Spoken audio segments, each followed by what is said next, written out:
All right, we're live. We are live for the Bills-Ravens game. This one, it was a little hard to pick what game to stream, guys, because obviously the Bengals and Dolphins already played. So I kind of want to branch out a little bit more into general NFL stuff.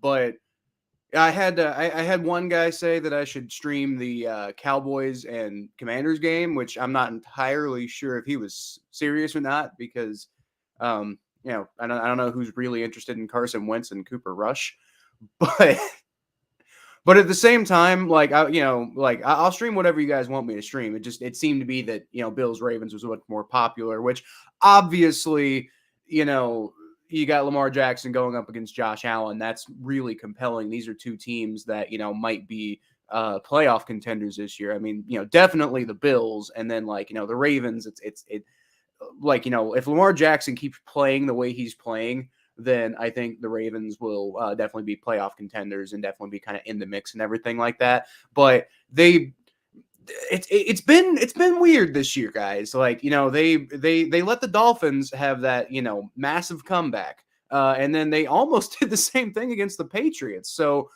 I mean, they finished one of those two games, which matters. They're 2-1, which also matters. But they got a tough matchup against the Bills this week. And then, depending on what happens there, they've got a matchup against a Bengals team that, as most of is a lot more in a much better position to potentially compete right now. So, I mean, the Ravens lose this game, they could lose ground to the Bengals.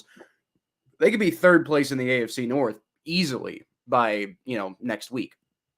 We'll have to see those two home games, so they do have that advantage, but we'll see. I'm going to go ahead and I think try to share this because as of right now, we have 0 people watching, which I pretty much expect when I first start streaming. But I want to go ahead and get this shared out so we can get some people watching. So, just as a reminder, I did ask everybody what they wanted me to stream, and honestly, I think Bills-Ravens might be the only compelling game that's on right now.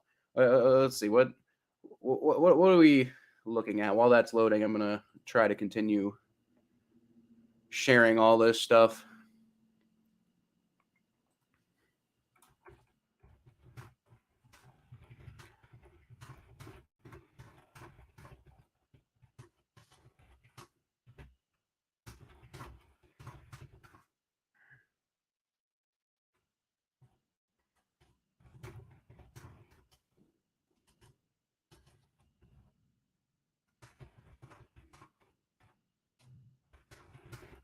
All right, I know this isn't exactly compelling right now, but again, 0 people watching, so I think I have some time. Just if anybody goes back, y'all can skip this part if you go back and watch it later, because all my streams end up getting watched somewhat later. So yeah, apologies for the dead space here, but I'm trying to share it so we can get some people in here. So Bills at Ravens turned out to be the most popular choice, so come join my play-by-play and commentary.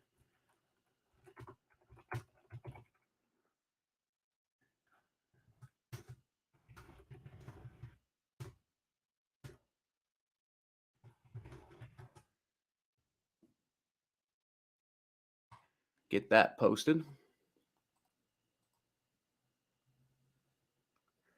Got it out on Twitter too, so we'll see if we can get some people watching from there.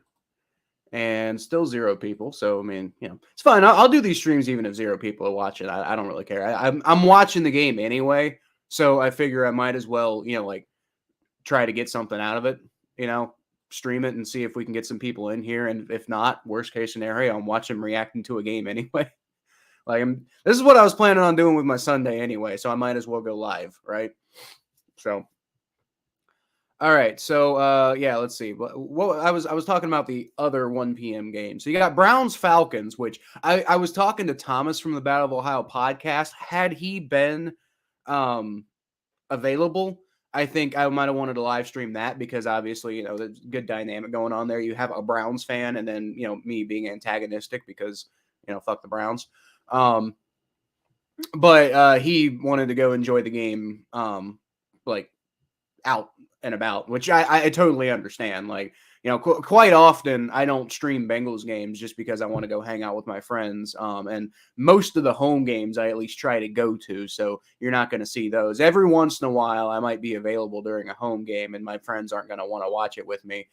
So I'll stream that. I probably should have streamed the Thursday night game because I wasn't there, but it is what it is. Commanders Cowboys, that one was requested, but I'm not entirely sure if that was a joke or not, because like, who cares? But at the same time, if people had wanted to see it, I would have streamed it. I put it under, I told them I was going to take it under consideration, and I did. It's just nobody else wanted to see that. Seahawks Lions, I don't care. I mean, I kind of want to see the Lions win just because like the Lions have been so bad for so long. They're like the lovable underdog, but whatever. You got Titans Colts, which it's just kind of like a battle to see who's like might potentially be competitive in the AFC South this year. Like, I mean, the Titans have some talent. The Colts have Jonathan Taylor, and I mean, I like Matt Ryan. I hope he can kind of get his shit together. I want to root for Matt Ryan, so I hope the Colts win that game. But I mean, I just don't really know. It's gonna be hard to tell. Bears Giants, who literally cares? Jaguars Eagles. Now that if it hadn't been for streaming today, I might have been watching that game because like I'm kind of secretly like I'm not a Jaguars fan. I'm a Bengals fan, but like the Jaguars are my second favorite team. So I mean, like the Jaguars and the Broncos, it's kind of like a toss up. And Broncos more of a childhood thing. Jaguars more of like as I've gotten older, I've appreciated the Jaguars more kind of thing. So I don't know, but I probably would have been watching Jaguars Eagles. Just I don't know who really, honestly, like if the Jaguars keep winning, people might be interested in that. And with the Eagles being 3-0, that's a thing that could potentially be a compelling game. And actually, as there's dead action in this Ravens-Bills game, I might be jumping back and forth between the Jaguars-Eagles game. But there's also the Jets-Steelers game, which, I mean, I don't know if anybody's interested in, but it's always fun to watch the Steelers lose. So if something interesting is going on with that game, I might help over to that game too.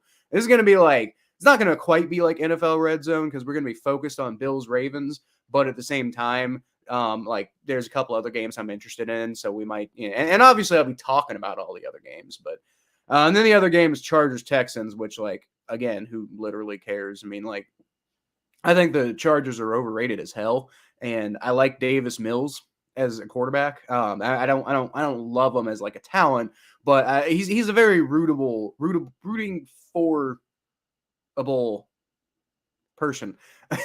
The Texans are not really easy to root for, but I like Davis Mills, and I like Lovie Smith too. And I don't really like the Chargers. Their fans are kind of obnoxious. So, I mean, like, I kind of want to see the Texans win that game, but I also don't really care, and I don't really know who else cares because, like, the Chargers aren't that good, and the Texans definitely aren't that good. So it's just really hard to tell. But yeah, those were my other options. It's like, is there really, like, this is the only game that's really all that compelling, again, other than Jaguars Eagles, which I think people are still warming up to the idea of the Jaguars being a compelling team to watch. So I don't know how much demand or interest there would be in that game. And also the Eagles. I think people are still getting used to the Eagles being like a really, really good team. Now, I think they're kind of overrated. But then again, I said that last week, and Jalen Hurts just like made me look like an idiot. So, yeah. I'm rooting for the Jaguars in that game. I might be seen to be an idiot. I don't know. My sister lives in Philadelphia though, so like on some level, I kind of have a bit of a soft spot for the Eagles because like. Obviously, and she doesn't care about football at all in any way, shape, or form. But it's just like I have a bit of a connection to Philadelphia now, so I'm kind of like Eagles. Also because like I mean I don't like the Giants ever since Eli Manning. Nobody likes the Cowboys. I mean I kind of warmed up to them after Tony Romo. because like I liked Tony Romo and I kind of started warming up to them from that. And like I also like Dak Prescott. So I don't hate the Cowboys as much as other people do, but at the same time, the whole like the pre Tony Romo Cowboys were so annoying that it's just like it's very hard to like them. And then the Commanders, obviously, it's very difficult to like the Commanders unless you were already a fan of the Washington. My favorite iteration of that team's name, by the way, is the Washington Football Team, just because it's so stupid. Like it just kind of felt like, not that I agree with Dan Snyder's perspective on the original team name. Actually, the original team name was the Braves, for what that's worth. But the most notable team name. Not that I agree with Dan Snyder's perspective, but I thought it was kind of funny that it seemed like he was just like, well, you're going to make me change my team's name. I'm going to make it the most boring, generic possible thing. And, the Washington Football Team. But it was unique. Like NFL teams, that's like a soccer team type of name. But like NFL teams don't name their teams that. And while it would be, I would hate it if every NFL team was named like, the Baltimore Football Team or, Buffalo Football Club or something like that. Like I wouldn't enjoy that. Like, Cincinnati football organization. Like I don't want to root for that. I mean, I would, because it's Cincinnati, but I wouldn't, it would be very difficult for me to get all that excited if the NFL, like that's part of the fun with the NFL is like, there's all these cool team names and logos and stuff like that. And it's interesting when one team does it. But it would be terrible if the whole NFL did it, or if like multiple teams started doing it. Like it wouldn't be fun as a trend. It's just kind of fun as like, one outlier team just had something crazy happen and they named themselves the Washington Football Team. Like I liked that. I wouldn't like it more often, but I wouldn't mind one team in the NFL being named that. So still got 0 people watching, which is totally fine. I'm going to stream this anyway. But if anybody is watching in the future, feel free to leave a comment down below and let me know at this point what your thoughts of the game were. Or if you happen to be watching this on a delay later and you just wanted to see the beginning while the game's going, I don't know why you would do that. But, if anybody watches later and hears this and, we got one person watching now. So the one person who's watching now, leave a comment in the chat. I'll put you up on the screen here and we'll talk about the game. I'm going to talk about the game anyway, but all right. So we got, I got my buddy Aaron predicting Bills 27-6. I don't know about that. Look, okay, I said 35-21. Man, 27-6. Jesus. Like, okay, the Ravens are overrated as fuck, but primarily because like their defense just really isn't that good. Like, their offense is pretty decent considering why did my brain turn off? Their offense is their offense is pretty decent. I mean, mainly because like Lamar Jackson's so damn good. But like, considering like, they lost Hollywood Brown and then like J.K. Dobbins just doesn't really seem to be like, really ready fully back from his injury and everything like that. I should probably update my fantasy team, shouldn't I? I wonder if I'm going to have an opportunity to do that now. It's 1 o'clock, but it's also not 1:05, so you never know. Let's see. Nope, everything's locked in. Okay. Looks like I lucked out though, because seems like I got pretty good lineups. That's one of my money leagues. My other money league. Shit, Alvin Kamara. I should have paid attention. I had Alvin Kamara in there. I'm probably going to lose that game. I'm still projected to get 127 points, man. But my opponent's projected to get 151, so I'm probably going to lose that game. That sucks. But then again, like, I'm not sure how I feel about that league because, like, I was in the same money league last year and nobody actually paid the dues. So it's just like, I wonder if anybody wins, like, are they actually going to get the money? I don't know, man. That's the NFL. If anybody from NFL Coffee Breaker, I think it's called Gridiron Elite now, that Facebook group. Dude, we need to figure out whatever's going on with the paid fantasy football league. That's not great. But let's see, my other league, nobody's out, so that's good. I probably should have done this before the game, but whatever. And then my other league looks fine. I mean, maybe I could have played Marcus Mariota over Carson Wentz, but I mean, like, it's Cowboys defense versus Browns defense. Cowboys defense, I think, is a little bit better. So there's that. But then again, I think Carson Wentz has a bit of a higher ceiling than Marcus Mariota. So I guess it just really kind of depends. I don't know. We'll see. We will see. I think if I was making a decision right now, I'd pick Carson Wentz over Marcus Mariota, but it's really close. That's how bad that's how bad Carson Wentz has been, and that's how not terrible that Marcus Mariota has been. Like, I mean, he's been like not good, but better than you'd expect out of somebody who was like a huge, first round bust. I mean, not like all time NFL bust, of course, but like, I mean, like, he's no Johnny Manziel or anything like that, but the Titans definitely wasted a draft pick on him. Didn't really turn into anything of any substance. And it sucks because I think everybody likes Marcus Mariota. Nobody's rooting against him, which is part of the reason why him being, it's kind of like when Jake Locker ended up being terrible. Like, I mean, I don't know if anybody I was a fan of Jake Locker. I liked him in college and I thought he was going to be great in the NFL. Turned out that was not the case. The Titans, again, by the way, just making terrible quarterback decisions. And now they have Ryan Tannehill and Malik Willis. Who knows about Malik Willis? We'll see, but at least he wasn't a first-round pick. Anyway, we got the Ravens kicking off to the Bills. Bills are going to get the ball first.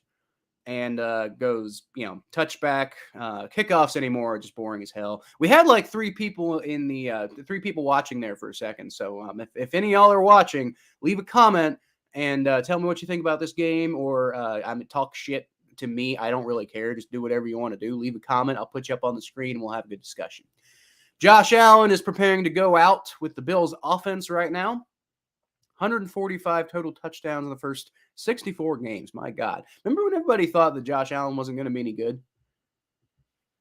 All right, man motions, hands the ball off. And you're going to go ahead for about yard and a half, I think. That's Devin Singletary on the run. And that there was nowhere to go with that. That was not. That looked like Joe Mixon trying to run the ball. Terrible. Terrible, terrible, terrible. All right, so they gave him 2 on the play, but I think it's more like 1.5. Anyway, 2nd and 8. Bills are lining up. Looks like a shotgun formation to Josh Allen with Devin Singletary to his left. All right, and he's going to take the snap, rolls back, takes a shot, and well defended by the Ravens there. So that's pretty much nothing. Good coverage there by Marcus Peters. So might end up being one of those kind of games. I really hope not, because like the Ravens defense isn't that great, but every once in a while they put on a decent performance. So I mean they're inconsistent, I think, is the biggest thing. All right, so the Bills are lining up. Josh Allen's in shotgun formation once again with Devin Singletary to his right. Takes the snap, looking around, no pressure, plenty of time to throw, and it's intercepted. Like, oh my God, dude, you have plenty of time to throw and you come up with that? Marlon Humphrey's running all the way down the field. And he gets stopped around like, the 10, maybe like the 8-yard line or something like that. But Jesus, man, like Josh Allen's got all the time in the world to throw. Like there's a little bit of like, the pocket's not perfect around him, but I mean, nobody's like on top of him. And you come up with that? Yeah, he was looking for Dawson Knox, the tight end, and he just like he missed the throw.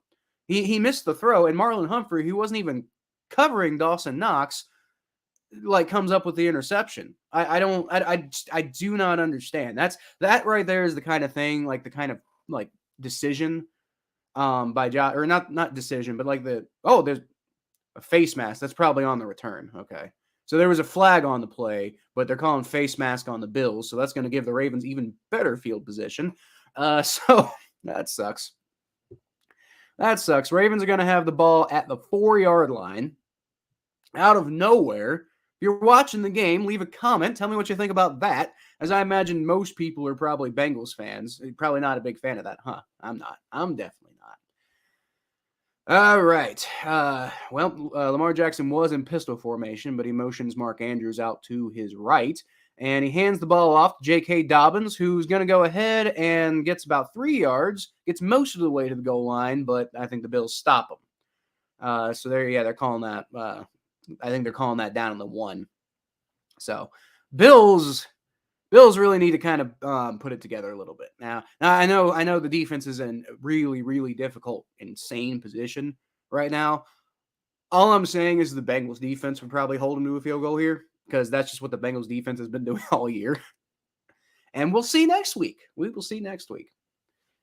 But anyway, Lamar Jackson, shotgun formation, takes a snap, hands the ball off to J.K. Dobbins. Well, pitches the ball to J.K. Dobbins up the middle, who gets the touchdown. And this might have been a week to put J.K. Dobbins on your fantasy team. That sucks. I mean, good if you're a Ravens fan. I'm not. I don't like. I mean, okay. So out of all the AFC North teams, I gotta say, like, I think I dislike the Ravens the least. I mean, they are a division rival, so obviously there's a bunch of back and forth with their fans. But like, I've always had like the least unpleasant interactions with Ravens fans, and in fact, some of them are pretty cool. It's just like, like Browns fans. Obviously, there's a lot of history there, and with Steelers fans, I mean, y'all know how I feel about the Steelers and their fans. So, all right, kick is up, and the extra point is good. Other than Urinating Tree, by the way, I like Urinating Tree. He's a good Steelers fan because he's actually realistic, and I mean, he'll talk all sorts of trash, but he talks trash to everybody, and I mean, like, it seems equal. Whereas like a lot of Steelers fans are so delusional half the time. Even this year, like, I mean, there's 2 types of Steelers fans this year. There's the Steelers going to Super Bowl, but not joking. They're serious about it. They're like, oh, we're the Steelers, and you're like, oh, you're the Bengals, and it's like, that's the kind of Steelers fan that's like 90% of their fan base, and I hate them for it. But the other kind of Steelers fan is, and there's also Urinating Tree, who's just like realistic and funny and interesting. But there's the other kind of Steelers fan that's just like, every single time the slightest thing goes wrong, they're just like having an internal crisis about it, which I find very funny. But those are probably not the type of Steelers fans that most Steelers fans are. I mean, they can be. A lot of the ones in Pittsburgh are like that, I've noticed. But anyway, Bills Ravens. Not a good start by the Bills, man. Josh Allen with just a terrible man, that was a terrible pick. Like, I mean, like, man, you had Dawson Knox like open. It wasn't even really like, wasn't going to be a huge play or anything like that, but you could have got that ball to Dawson Knox, but you throw a little bit too far to his left, and he barely gets a finger on it, just enough to get the ball to Marlon Humphrey though. So like, look, I'm just saying, like, Josh Allen, this is why people were a little skeptical of you coming out of college, and you can't be doing stuff like that. You're definitely not going to win this game if you keep doing stuff like that. But anyway, it is 7-0 Ravens right now, and that's unfortunate, but it is what it is. Yes, I am openly rooting for the Bills here because I'm a fan, not a commentator. I mean, I'm commentating, but I'm going to have my bias. That's like that it's just accurate. Now, I mean, I'm going to be like realistic about the game. I'm going to be like, if the Ravens do something good, I'm going to talk about it. If the Ravens look like they're going to win, I'm going to talk about that. I'm going to be honest and realistic about the game. But at the same time, I'm not going to lie about where, like what I want to happen. And obviously, I want the Bills to win this game. So Bills are going to get the ball back after giving up just a crushing interception and easy. The defense couldn't do anything against J.K. Dobbins on that. I mean, he only had like 4 yards to go, to be fair. But, oh, holy crap. Great return there by the Buffalo Bills. Who is that? McKenzie? I don't know who that is. I should probably have the rosters up, huh? But great return there on the kickoff by McKenzie. Ends up getting driven out of bounds at like the 45 or so. But I mean, he gets to the second wave. You don't get to see that a whole lot on kickoffs anymore because they're just, they changed years ago. They changed it to the to be kicking off from like the 35-yard line, and just almost always goes through the end zone anymore, which I get for like player safety and health. But anyway, Josh Allen, shotgun snap, throws the ball, and it's way overthrown, almost intercepted again. Like, he had two dudes who were wide open. I can't tell if he overthrew number 80 there, or if he underthrew number 13. I think he overthrew 80, which I promise you guys I will get the roster up so I can actually know who these human beings are. I'm probably going to do that on a commercial, though, because I don't really want to. There's action going on right now. So we're just going to say numbers right now. Josh Allen hands the ball off to Devin Singletary. I know those two. All right, and that's going to be about a 3-yard pickup. So it's going to be 3rd down and 7, probably. Depends on where they spot it. But usually I'm like 1 yard off. I don't know why. But I'm right this time. 3rd down and 7. 3rd down and 7. Josh Bynes back on the Ravens. I think I might have known that, but I don't know. I liked him on the Bengals. I'm sad that he did not stay on the Bengals. I liked him. It's not like when James Harrison was here. I didn't like James Harrison. And then he went right back to the Steelers. Just like, screw you. Josh Allen, shotgun snap. Oh, and it's caught this time by Stephon Diggs. I know him too. Caught this time by Stephon Diggs for the 1st down, and that's the first good throw Josh Allen's had all day. I know he's only had a few because he threw interception almost immediately, but good pickup there by Stephon Diggs.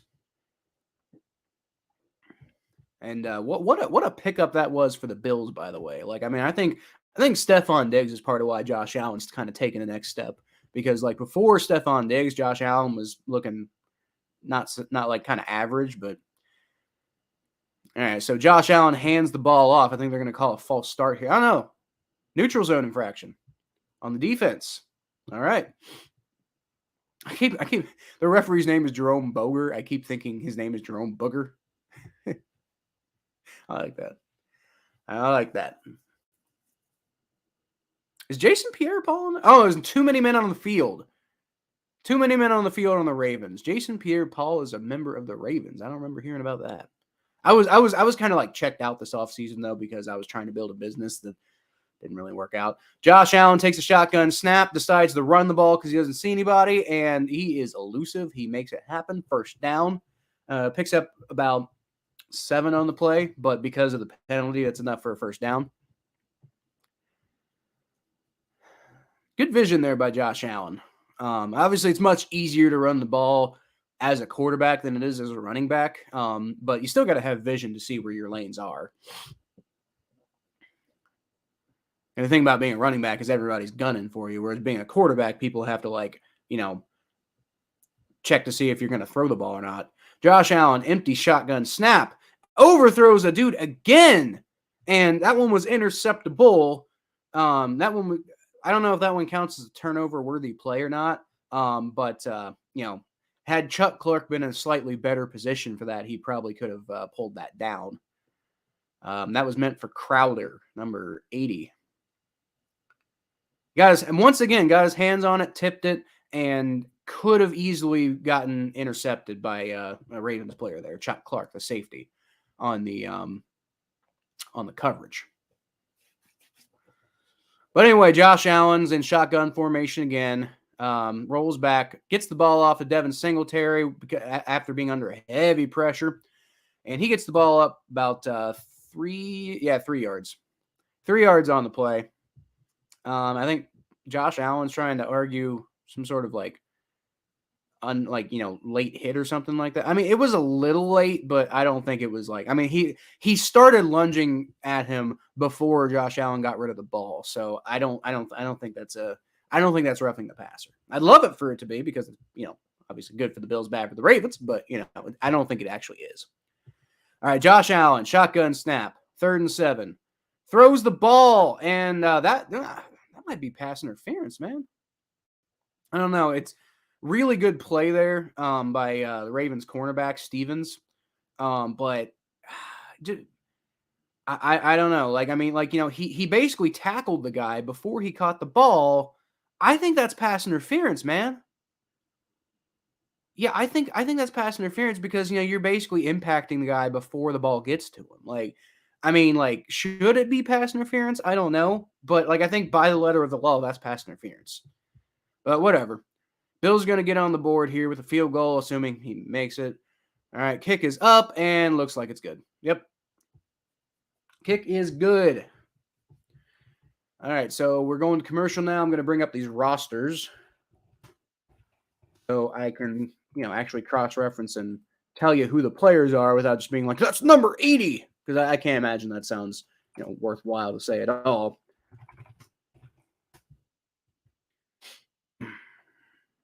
All right, sort them by number. And the Ravens players. By the way, while I'm looking that up, number 80, the guy I keep mentioning, is Jamison Crowder.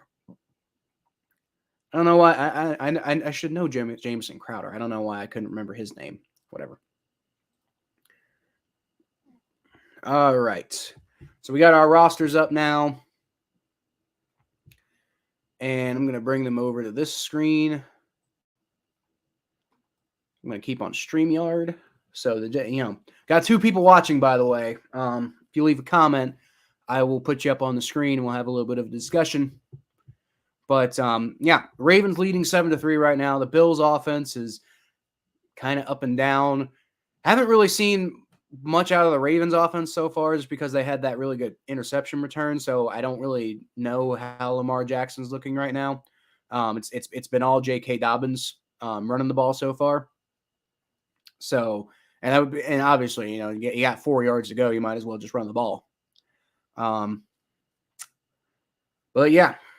So not the best start in the world by the Bills, but they're able to drive the ball down the field and get a field goal at least on their second drive. So game's 7-3. And if this was the Bengals, I'd be like, hey, that's great. Bengals. We're not getting completely destroyed. So I mean, once things kind of get together, then I'm sure the Bengals are going to put this put this game away.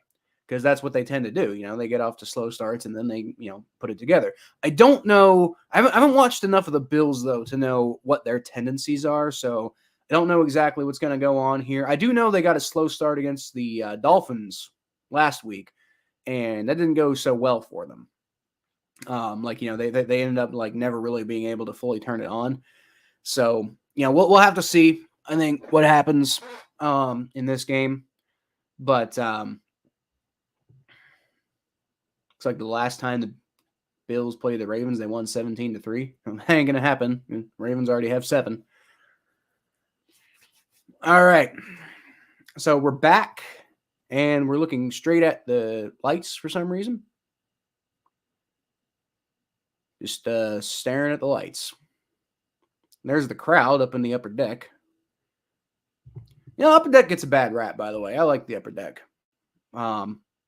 I mean, obviously, it's fun to be, if you can get 50-yard line seats in the lower bowl, that's great. But you can get 50-yard line seats for a lot cheaper up in the upper deck. And, I mean, you're still plenty of fun.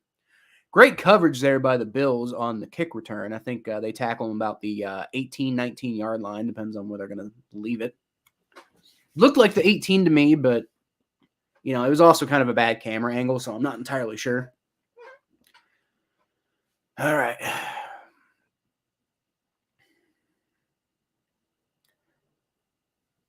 That hurricane, a lot of damage, man. A lot of damage. Best wishes to everybody who's suffering from Hurricane Ian. But anyway, Ravens are on the field. Lamar Jackson's in shotgun formation with, I believe, J.K. Dobbins to his right. Yep. Fakes the handoff. Runs around, and oh my God, almost gets tackled for like a 5-yard sack. Evades it, steps out of the tackle, gets about a 5-yard gain on the play. I don't know what's going on with that Bills player there. And that was Gregory Rousseau, the much hyped draft pick completely whiffing on the tackle. He tries to go for Lamar Jackson's ankles and tackle him like that, but he just completely whiffs, can't grab onto him. Lamar Jackson steps out of it, and whatever. All right, Ravens in the pistol formation. Lamar Jackson motioning a man to his right, now back to his left. And J.K. Dobbins ends up getting the ball and gets about 12 yards in the play. This Bills defense is looking pretty trash right now. Yeah, they're going to have to do something, man. Like, this Bills defense is looking pretty bad.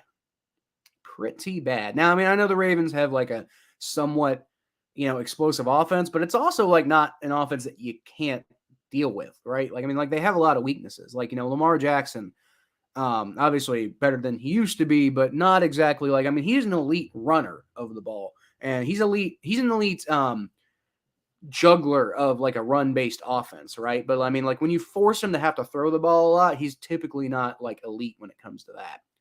Lamar Jackson throws the ball, and it's caught for another 12-yard gain. Bills defense, man, I don't know what they're doing. That's Devin Duvernay on the catch, by the way. Devin Duvernay on the 12-yard pickup. Another first down. Ravens are just doing whatever they want right now. Bills ain't doing anything. Man, that Ravens offensive line is like they had like not the best offensive line, so just like we're gonna like pour all the resources into it, much like the way the Bengals tried to. And they're getting better. Lamar Jackson takes a snap, throws the ball, bobbled and dropped when he had like plenty of real estate in front of him. It's Rashad Bateman on the drop, by the way. Right in his chest. And, Rashad Bateman just can't hang on to the ball. He probably could have gotten a first down out of that because, like, the Bills are playing super soft coverage right now, which I'm not entirely sure why. But they're playing off, these guys. They're just, letting the short passes go, which is like, I mean, that's the thing that Lamar Jackson's going to, like, kill you with if you just leave him wide open like that. All right, Lamar Jackson, not shotgun formation. I formation, hands the ball off, and the Bills are actually all over that one. So gets probably about a half-yard pickup on the play, but the Bills actually bring him down. That was Justice Hill on the run, by the way. Justice Hill on the run, picks up 1 yard, and that's the first halfway decent defensive play the Bills have had today. And we're halfway through the first quarter. They're going to need to pick it up, man. Bills got a lot of talent on defense too, man. Jordan Poyer, Dane Jackson, Kyer Elam, Gregory Rousseau. I mean, like, they should be doing a lot better than they are. I don't know. Lamar Jackson, empty shotgun snap. Looking around. Pocket's kind of collapsing, and he does what he does, and he just runs the ball. But he does that very well, and he gets first down. Hey. That's the thing, man. Like, my perspective on containing and stopping Lamar Jackson, which the Bengals have been actually doing a good job of that in recent years because I think they figured it out. The secret to beating Lamar Jackson is you've got to, like, contain his ability to run the ball. Focus on the ability to run the ball. Force him to throw the ball, right? And don't let him just take a bunch of, like, short underneath stuff. Force him to throw the ball and force him to try to be, like, a really useful, like talented passer. And it's like, he'll take it, but he'll also make mistakes. That's the thing you got to be able to do against Lamar Jackson. You cannot let him run the ball all over you like that. They're doing a good job against J.K. Dobbins on this drive, though. So he goes forward for about 3 yards on the play, but doesn't pick up too much more than that. So, but yeah, man, you got to contain Lamar Jackson running the ball. You got to have like a spy on him on every play at the very least. And if you can do that, then you can force him to throw the ball more often. If you keep him in the pocket, you can create pressure. You can force him to make mistakes.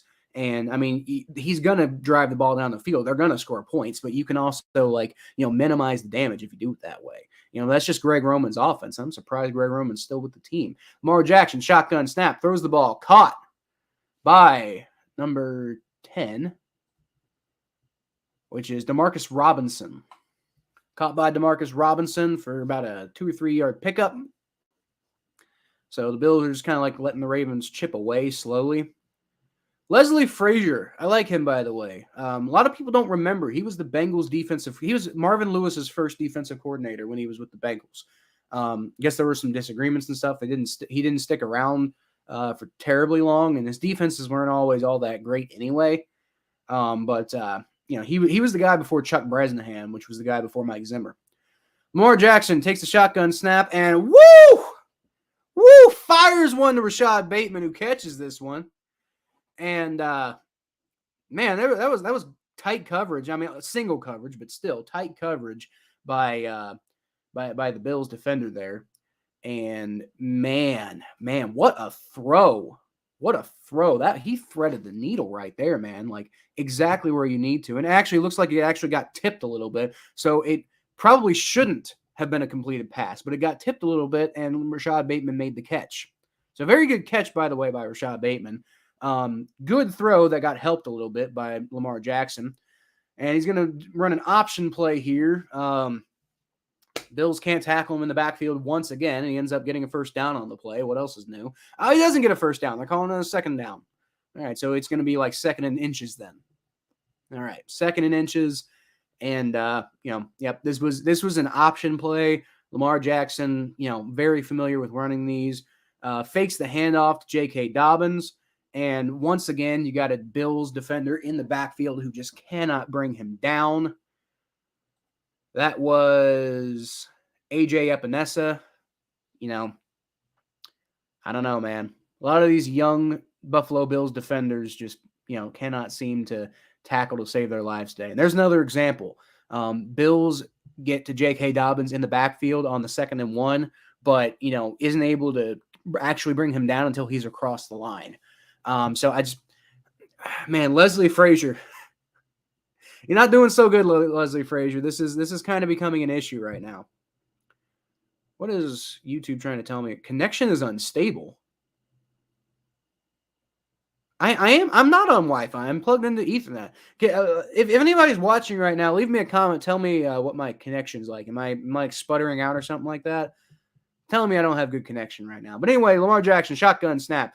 Throws the ball, and it's caught by Mark Andrews. With Dane Jackson on the coverage, you were getting some pressure there on Lamar Jackson, but not really enough. It took too long to actually get the pressure.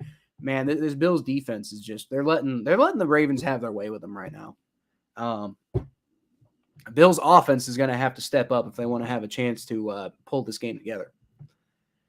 And you think they'd be doing better, man. They had like 10 days rest. Oh, wait, no, they didn't. No, they didn't. Yeah. Wait.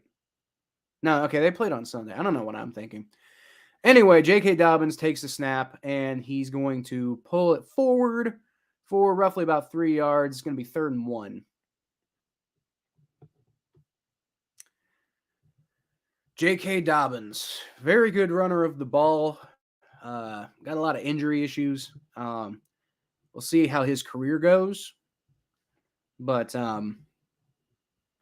very, very talented. If he can keep it together, I think J.K. Dobbins is going to be a very good football player one day. Not that he isn't now, but consistently. Patrick Ricard, the Ravens' solid fullback, is going to take the snap, and he's going to move it forward for about 3 yards, and that's going to be a first down. And I don't know what the Bills are doing right now. Like they're just letting the Ravens have their way with them. It's like, if they don't force a turnover at some point, I don't know what you're doing. Like, you can't stop them. Like every once in a while they get a good run stop here and there, but not really enough. They keep getting to the Ravens ball carriers in the backfield and they just don't bring them down. Lamar Jackson, pistol formation, takes the snap, hands the ball off to J.K. Dobbins, who is going to move it ahead, and he gets the touchdown. Because the Bills cannot tackle. That's what's happening right now. The Bills just cannot tackle at all. All right.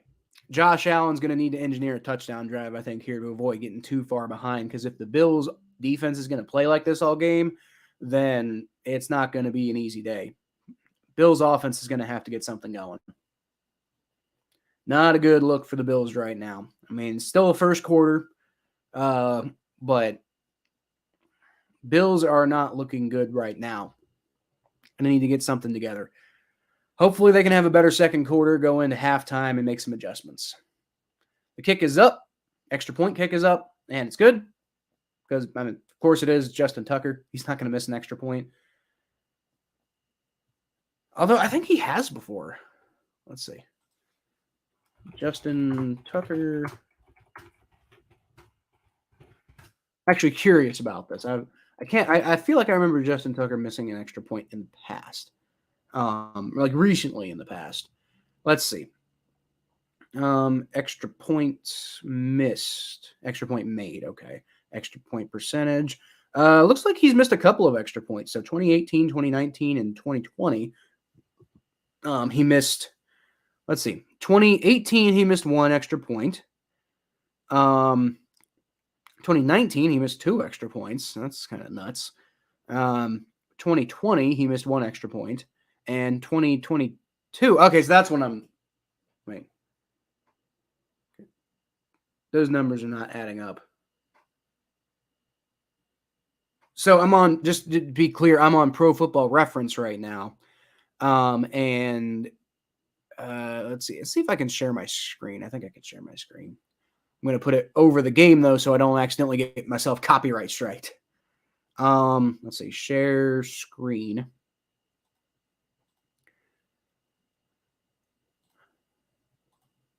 There we go. So if you see here, by the way, that's not my background. That's the Buffalo Bills. That's ATV Network is allowing me to use their StreamYard. So that's what's going on there. But you see down here, it says Justin Tucker has 100%.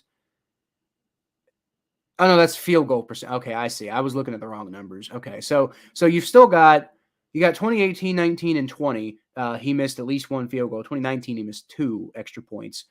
This year he has missed an extra point. That must have been what I was thinking of, because I was like, I remember him missing one recently. I wonder when that was. Let's see, 2022 extra point. Let's see, they've only played 3 games, so it's got to be one of them. Looks like he missed one against New England. That must be what I'm thinking of. It happened last week. So Justin Tucker usually is not going to miss an extra point. But I guess he did against New England. So that's interesting. They won the game anyway, though. So, I mean, who really cares? Could have been 38-26.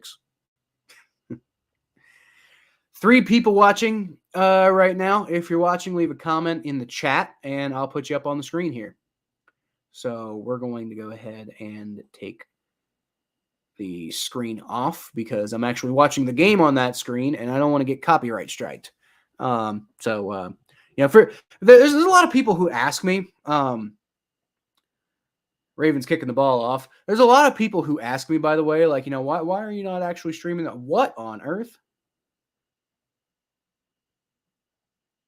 That's really odd.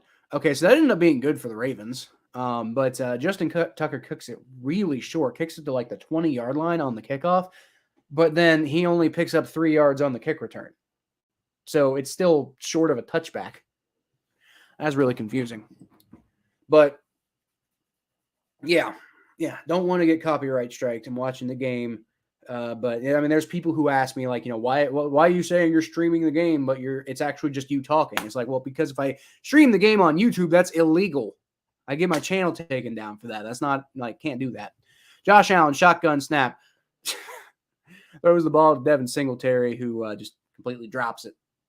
That's just the way the things have been going for the Bills offense today.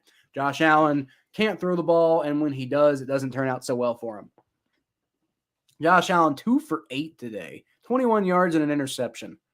He's just awful, man. Like it's like the Ravens have been playing okay defense, but it's mostly just been Josh Allen being really bad.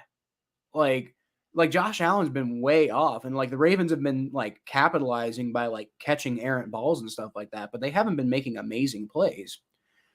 They haven't even been getting pressure on him. There you go. All right. Josh Allen takes shotgun snap. Once again, amazing protection. Throws the ball to Dawson Knox for a first down. And that's what you want to see out of the Bills offense here. man, like I said, you got to get a touchdown here. If you don't get a touchdown, you run the risk of falling way far behind because the Ravens offense is just doing whatever they want against the Bills defense right now.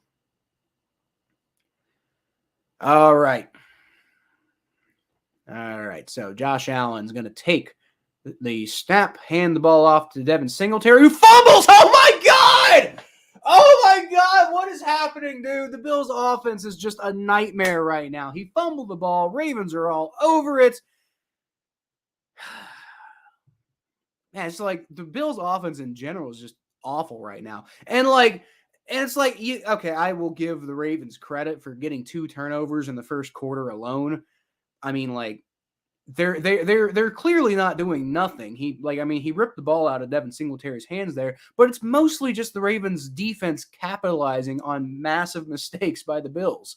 And just like the Bills just looking completely lost on offense right now. I don't know what exactly is going on, but Jesus Christ.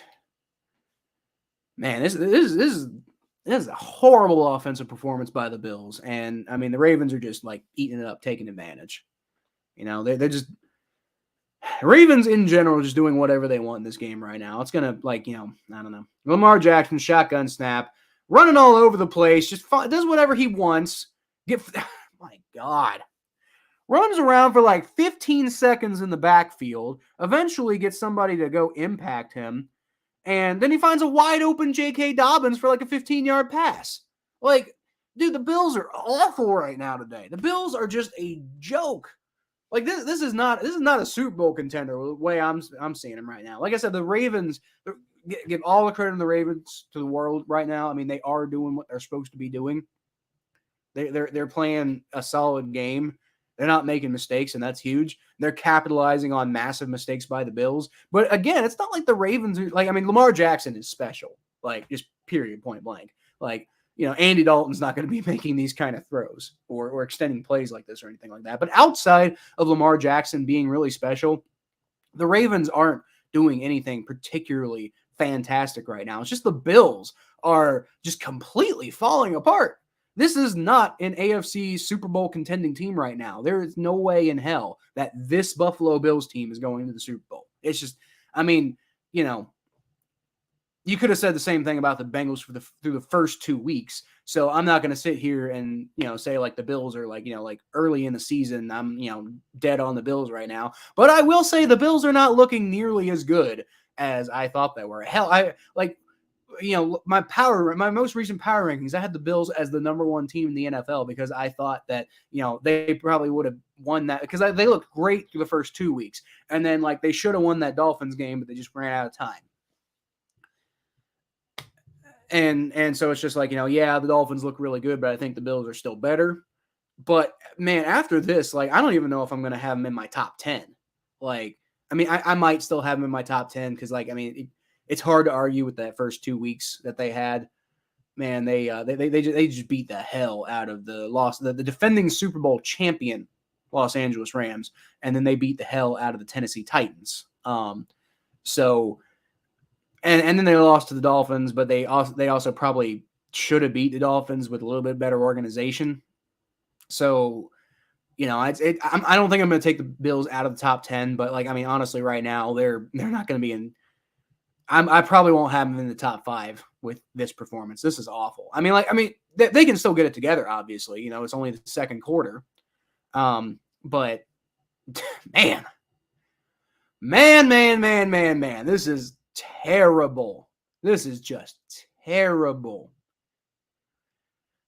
Oh, my God. If you're watching, leave me a comment in the chat. Tell me what you're thinking about this game right now because this is just, I don't know what the Bills think they're going to be doing playing like this right now. This is catastrophically bad. This is the worst performance you could possibly expect out of the Bills so far. Like, Josh Allen can't, like, get anything going. Devin Singletary's out here fumbling the ball. The Bills defense can't seem to do anything against the Ravens.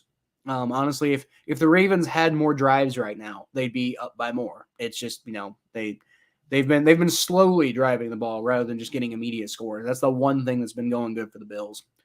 Shotgun snap for Lamar Jackson. There is pressure, but, you know, He gets the ball away, throws in the back of the end zone, though, so it's a harmless type of thing. So good overall play by the Bills defense there to put pressure on Lamar Jackson, and decent coverage makes him not really be able to find anyone. He just throws it out of bounds.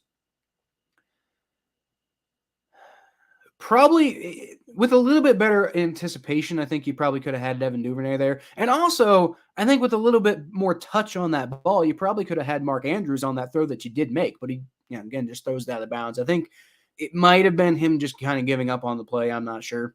And he's just like, man, if 14-3, easily be 17-3 right now.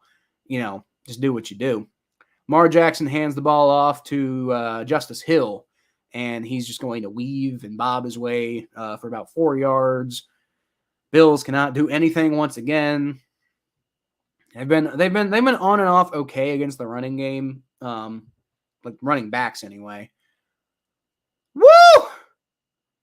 All right, man, I should be watching the Jets game right now. I just saw a highlight there. Zach Wilson tosses the ball. So there's like a reverse play. So, he hands the ball off to the running back, I think Michael Carter, who then tosses the ball to a wide receiver, who then swings out, throws the ball back to Zach Wilson, who catches a touchdown. That's just so cool, man. You love seeing plays like that. I don't love seeing plays like that, though. So Lamar Jackson throws the ball to Mark Andrews, who gets the ball down to about the inch-yard line. It's going to be first and an inch to the goal line. There's a flag on the play, pass interference on the offense. Okay, I thought it was going to be like a helmet-to-helmet hit on the Bills, but I guess not. Pass interference on Mark Andrews. So that's going to back the Ravens up. So Bills defense is actually now that one was lucky. I don't think he needed to commit pass interference on that play to get the ball. Let's see on the replay here. Pushes off, but are you calling that pass interference? I'd think illegal contact or something like that, but the ball hadn't even been passed yet. So is it pass? I don't know. It's definitely a penalty. You can't do that. I just wonder, is pass interference what that actually is? I don't know if that's actually pass interference, but whatever. I'll take it. Lamar Jackson, shotgun snap, finally gets taken down with a sack. The Bills defense is finally coming alive. A little too late, but whatever. Like I said, though, it's the beginning of the second quarter. So, if they can just play like this more often, then they might have a chance to come back. Bills' offense is going to have to do something, though. So it's going to be 4th and 18. I imagine Justin Tucker's going to come out here for a field goal. Actually, I would go as far as to say I would bet money. Yeah. It's 4th and 18. Why you're up 14-3. Why on earth would you go for it here? I don't know. Justin Tucker's going to come out. He got 21 straight field goals for a 42-yard field goal. He'll make this. It's up, and it's right down the middle, and it's good. So, yep, that sucks. Not that I didn't expect anything else, but yep, Ravens up 17-3 on the Bills. The Bills defense finally starting to show some signs of life on that last drive, so that's good. But the offense is going to have to, I said the last drive they need a touchdown. They really need a touchdown now. A field goal is not going to be good enough. 17-6, you can come back from that, sure. But, if you want to have a realistic chance of coming back, you're going to need to make it, 17-10. You're going to need to be keep it, bring it back to a 1-score game. That's all I'm saying. That's what you need to do if you're a Bills fan right now. 3 people watching the stream right now, please leave a comment in the chat. You obviously don't have to. I'm happy that you're watching, but interaction's fun. Leave a comment in the chat and put you up on the screen and we'll talk. But if not, you're just going to hear me talk, which, if that's what you want to come hear me talk about the Bills and Ravens, which I'm sure is why you got on the stream anyway. But, I'm just saying it's going to be a whole lot of me just talking at you if you don't leave a comment in the chat. But again, if you don't want to, then you don't have to. It's whatever. It's a little bit more fun.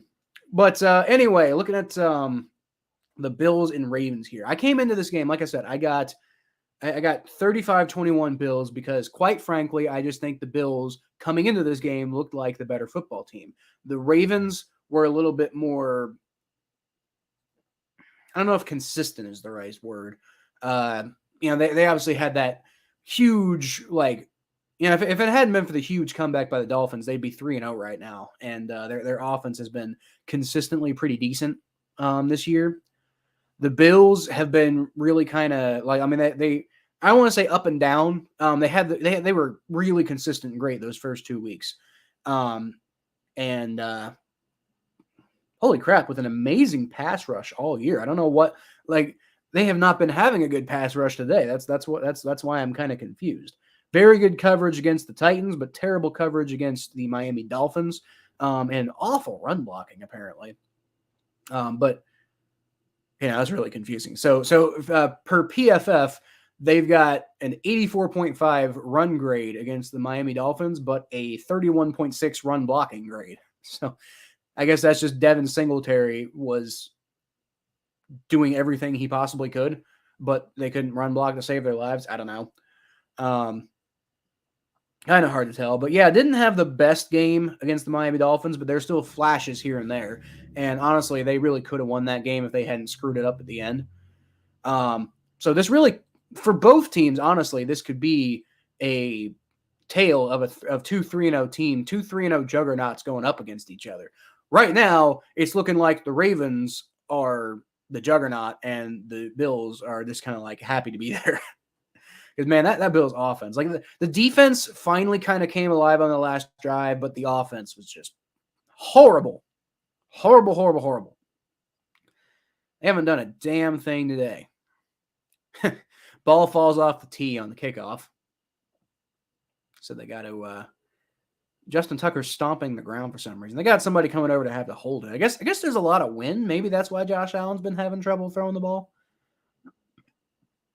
And that would explain, because a lot of his throws are a little errant, not going. It's more of an accuracy issue than it is a decision-making issue. But anyway, ball goes through the back of the end zone just because Justin Tucker, very strong leg. All right. So you got the Bills going to come back out on offense, going to try to do something, man. Like, they really, really desperately need a touchdown on this drive. Because, like, a field goal, I guess a field goal is better than nothing. At 3 points, it's like, just get something, man. But, like, a field goal or a touchdown would really kind of help them start swinging things, because their defense is starting to build some momentum. The offense can start building some momentum. That'll be huge, man. Devin Singletary is going to get the ball. Nope, it's not Devin Singletary. I guess he's benched after fumbling the ball. Number 20, which is Moss, whom I do not know who that is. So I'll bring the roster up here, and that's Zach Moss. I should know Zach Moss. Whatever. All right, Browns, Jacoby Brissett runs it in for a touchdown. Falcons just cannot tackle them to save their lives, looking like Lamar Jackson running the ball over there. Josh Allen throws the ball and is going to get near first down, but not quite. And that's Isaiah McKenzie on the catch there. All right. Bills lining up for a 3rd and 1. Josh Allen's going to take the snap. Hands the ball off to Zach Moss, who gets stuffed in the backfield. There's just no run blocking on that play whatsoever. The Ravens just all over that one. And so the Bills are going to punt. Probably. I would imagine they're going to punt because they're, backed up pretty far. But I've seen Zach Taylor make crazier decisions. So, who knows? Sean McDermott. But Sean McDermott's usually a little more conservative than Zach Taylor. He's not like one of these new school analytics type of coaches. Yep, Bills are lining up punt formation as expected. And don't forget the Vikings had a really interesting fake punt today. Wouldn't mind seeing another one of those, but probably would not be interested in seeing one of those from the 32-yard line. So, all right, and so it's a good punt. Gets the ball to the 29-yard line. So pretty much just flipping field position there.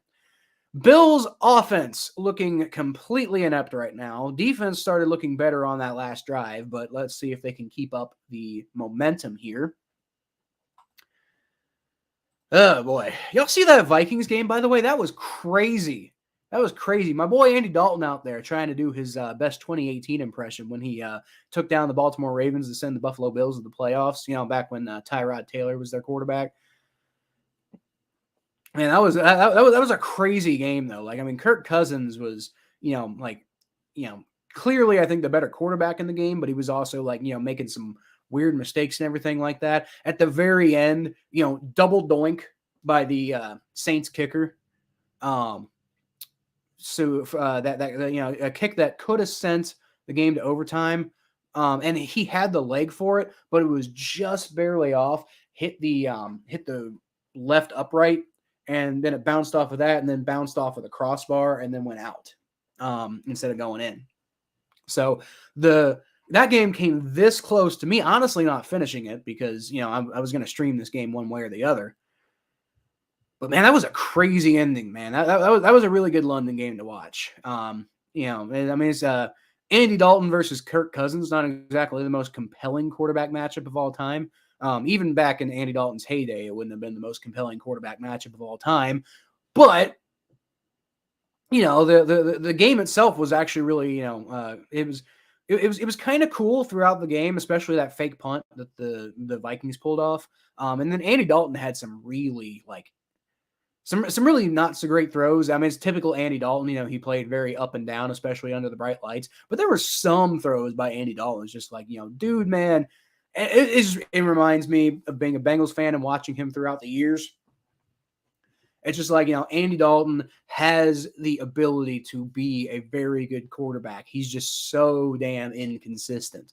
And that was the constant problem with him in Cincinnati, man. He's really talented, but he just cannot he's really talented, but he's also really limited. And he's both. It's really confusing.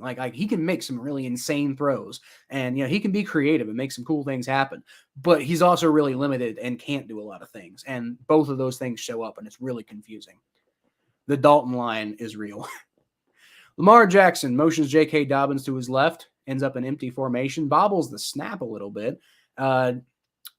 Good pressure by the Bills, but Lamar Jackson pitches it to Patrick Ricard for about a 5-yard pickup. So that's just, really good heads-up play by Lamar Jackson there to get rid of the ball and pick up a few yards on the play. Man. Part of the reason that there was pressure on that play was because Patrick Ricard released, but, he manages to about a 4-yard pickup, by the way, but manages to make it work anyway. All right, so Lamar Jackson fakes the throw on that play, and J.K. Dobbins gets about a 20-yard pickup. My God, man. Bills, what are you doing, dude? The pass rush is starting to come together for the Bills. I will say that. They're starting to get some pressure on them. But the Ravens are just – they're not able to really take care of anything else that the Ravens are doing. If the Ravens are passing the ball, and that's what I keep saying. You need to force the Ravens to pass the ball. You need to force the Ravens into a false sense of security where they think that throwing the ball a lot's a good idea. That's how you beat Lamar Jackson. All right, Lamar Jackson hands the ball off to J.K. Dobbins. This time the Bills do a pretty good job of it. Let him get ahead for 1, maybe 2 yards, depending on where they spot it. But that was a good run play there. Jacksonville beating the shit out of Philadelphia, and Jalen Hurts. I think they're calling that a touchdown for Jalen Hurts, but he did fumble the ball. I think he fumbled the ball after it crossed the goal line. So Jaguars no longer beating the shit out of the Eagles. All right, Lamar Jackson is in shotgun formation, motions Patrick Ricard to his left, slightly fakes the handoff, not much. Gets out. I think it's going to be a holding, though, on the Ravens. I think Lamar Jackson probably could have gotten out of that anyway without the holding, but I think that's going to be a holding. I didn't see who did the holding, but I definitely saw the result of the holding. So, yeah. Holding, yep. I didn't see on Tyler Linderbaum. That was the player who a bunch of Bengals fans are really hoping that we'd pick up in the draft. man, you would have totally, completely overhauled that offensive line if you had picked up him too. But obviously the Ravens picked him up before we had a chance at him when we picked up Dax Hill, who I don't know why he hasn't been playing, by the way, but also we've been winning, so it's kind of hard to argue when we're winning. Whatever, though. Lamar Jackson, shotgun snap. Looks around, gets sacked. Oh, no, what? No, he doesn't. He gets out of the sack. And it's caught! Holy, what on earth just happened? What the hell was that? He's scrambling around in the backfield. Bills get on top of him. Lamar Jackson escapes out of the sack out of nowhere. And then Von Miller is all over him. Von Miller and I think AJ Epinesa are all over him, but he gets the ball off, throws it out there. Mark Andrews wide open. And Lamar Jackson does try to throw it to Mark Andrews, almost intercepted by the Bills, but Mark Andrews gets enough of a hand on it to deflect it up, and then a Ravens player comes down with it. Man, holy crap, that is just the kind of thing that always happens to the Ravens. They are the luckiest freaking team, man. J.K. Dobbins up the middle doesn't get anything on that play, but man, that's the thing. That's so disheartening if you are a member of the Buffalo Bills, man. If you're a fan or a member of the Buffalo Bills, that is so disheartening. You do everything right on a play, and Lamar Jackson just takes out his Harry Potter wand and just nope. Man, Lamar Jackson, he is on pace for an MVP season, another one. This might be MVP number 2 if he keeps up this. He is just on another level, and he's still not that great at throwing the ball, but he knows where to throw it to make it work. Whatever. Lamar Jackson doesn't really. Holy crap, dude! Lamar Jackson has nothing going on there. Pockets collapsing yet again, but he gets Patrick Ricard, who probably only should have picked up a yard on the play, but he just drags 2 Bills defenders to about a 9-yard pickup. Oh my God, dude. The Bills are so bad on defense today. I don't know what the hell is happening. There's no way on earth that should have been a 9-yard pickup, but he just drags. That was only one guy, but I mean, he had Bills defenders all over him. It's about an 8-yard pickup, by the way. All right, so it's going to be 3rd and 2. Bills' best case scenario here is to force another field goal. Lamar Jackson rolling out, finds Justice Hill, who gets the first down. Looks like Jordan Poyer had him dead to rights, but is just not able to bring him down. This Bills tackling is killing them right now. They're playing good positioning and strategy and everything. And that's not Jordan Poyer, by the way. That's number 7, Taron Johnson. Apologize. But yeah, that's the biggest problem for the Bills right now, man. They're getting strategically, Leslie Frazier is putting together a solid defensive strategy. It's just the Bills are not tackling anybody. That's the problem. I don't know what their tackling grade right now would look like, but I'd give them a -4. All right, and that's an attempted run by Justice Hill. Goes nowhere. The Bills actually tackle him this time, but they tackle him partially because they get the entire team on him. They got 10 guys on him. There's one guy on the other side of the field. But other than that, it took the entire Bills defense to actually pull him down. And they're not even calling that. It looked like a loss on the play to me, but they're not even calling that a loss. It's going to be 2nd and 10. All right. Patrick Ricard motions out to the right. And Lamar Jackson takes the snap. Looking around. Gets swallowed up. Bills finally doing some good stuff, in the pass rush. Their pass rush was so good through the first 2 weeks. And Gregory Rousseau making up for that horrible tackle attempt earlier and actually taking him down this time. But man, that Bills pass rush, that's one of the biggest strengths of their teams. If they're going to have any chance to actually do something today, it's going to need to come from the pass rush. Now the thing is, I mean, that was an 8-yard loss for the Ravens, but they're still in field goal range for Justin Tucker. I mean, he hit a 66-yard field goal last year. Lamar Jackson throws the ball, caught, nowhere near first down, but easy field goal range now. There by Devin Duvernay. Bills are going to probably allow another field goal unless maybe they block the field goal. Never know. But I don't think that Justin Tucker is going to miss this one though. So,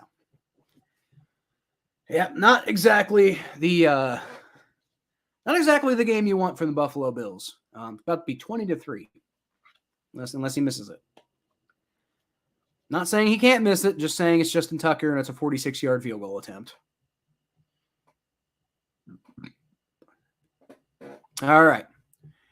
Lining up, snaps up, kicks up, and it's right down the middle, but there's a flag. Delay of game on the Ravens. So that's going to back them up, but, you know, it's still going to be like a 51-yard field goal, which is easy enough for Justin Tucker. Still going to be a 51-yard field goal. Delay of game on the Ravens. Now, dude, you remember last year the Ravens had a delay of game that didn't get called against the Detroit Lions, and that's actually how Justin Tucker ended up getting set up for that 66-yard field goal. Like, I'm sorry. Justin Tucker does not make a 71-yard field goal. He barely made that 66-yard one. So, and the fact that the refs did not call the delay of game, the obvious delay of game, that made me so mad. Justin Tucker, kick is up, and this one is right down the middle as well. Plenty of leg, and yeah. Justin Tucker's like, let's go, yeah. But like, I mean, bro, I'm glad, obviously celebrate. But I mean, I am not shocked at all to see Justin Tucker make that field goal. Like, most NFL kickers could make a 51-yard field goal. Actually, I'd say every NFL kicker can make a 51-yard field goal. Not every single one is guaranteed to make it. But Justin Tucker, like, if Justin Tucker misses a 51-yard field goal, I'm concerned. So, all right. So, Bills are going to get the ball back. It's 20-3. They have got to get something going on offense, man. Like you cannot go into halftime down this much. Like, I mean, I know the Ravens let the Dolphins come back, and that was insane. And obviously, Josh Allen's, just as capable, if not more capable, of pulling off something like that than Tua Tagovailoa. Respects, by the way, to Tua Tagovailoa. I'm not trying to talk trash about a guy who just had something really crazy and scary happen to him. But I am saying that Josh Allen is the much more talented of the two. And so, Josh Allen could make a comeback just as much as the Ravens could make a comeback. Or, just as much as the Dolphins could make a comeback against the Ravens, since the Ravens have allowed it. However, it's got to start at some point. And right now, they are definitely not looking like a team that is going. And it's not. I didn't watch the Dolphins-Ravens game, to be fair. So I don't know exactly what happened there. But I can tell you right now that the Bills are not behind because the Ravens' defense is amazing. The Bills are behind right now because they just are making mistake after mistake. Josh Allen's throwing the ball all over the place, like to nobody, and just like overthrowing and side throwing, and just he's so inaccurate today. And then there was obviously the fumble, and they can't get any run blocking going. I don't know what the Bills' offense right now is just stepping on their own foots. The Ravens are playing fine defense, but they're not playing great defense. So. It's just if the Bills can step up, they can come back in this game. The defense is starting to put some stuff together. They're getting a lot of good pressure on Lamar Jackson. But man, that offense has got to get something going if they want to have any chance of coming back in this game. Like I said, they can do it. The Ravens lost to the Dolphins last week, but they got to do something. They got to get some. They got to generate something. They got to get something going. All right, kicks away. Kicks away, and it's touchback once again.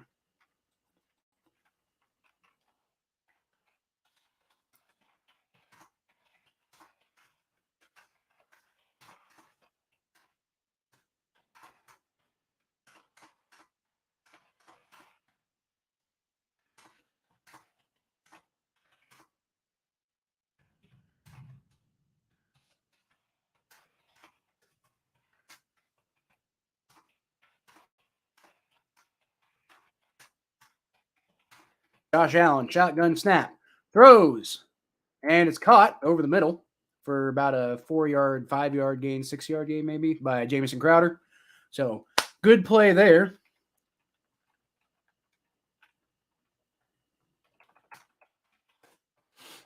Good play there, and good throw, by the way, by Josh Allen. Now, it's only like a 5-yard throw, so it's like, is it really that great of a throw? I don't know. But, I mean, it is a good throw. I would probably miss that throw, personally. Josh Allen, shotgun snap, throws the ball, and it's dropped again. That, like, by Cook. Like, I mean, that's part of the problem. Like James Cook, by the way. That's part of the problem with the Bills right now is like when Josh Allen's been making a few good throws and they've just been getting dropped. Now that one was obviously a dump off pass, but I mean, that's the second dump off pass that's been dropped. The other one was Devin Singletary. So, I mean, it's 2 running backs doing that. The only one that you can count on right now appears to be Zach Moss. Well, anyway, Josh Allen, shotgun snap, throws the ball, heaves it, and oh boy. He did a good job of threading that needle, but the Ravens were all over it. Yeah, dropped on the play. Not the best thing in the world. Jamison Crowder, I believe, was the nope. Yes, Jamison Crowder. Actually, yeah, I mean, it was well defended by the Ravens, but I think Jamison Crowder was just worried about getting hit on the play. He took his eyes off the ball before he caught it, and it bounced off of his shoulder. So it's just like Josh Allen's been been good on this drive, but like nobody's good around him. I mean, and the offensive line is playing well too. It's not like Josh Allen's under hella pressure, and he's finally getting his shit together. But the people he's throwing the ball to are just terrible right now. All right, so I'm going to take a page out of Tom Grossi's book right now. I'm going to go P for the D. I should probably come up with my own phrase for that though. Like I'm not going to steal that from him, but that's what I'm doing right now. Got to go P, and I want the Bills to win. So, P for the D, I guess.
Single bite.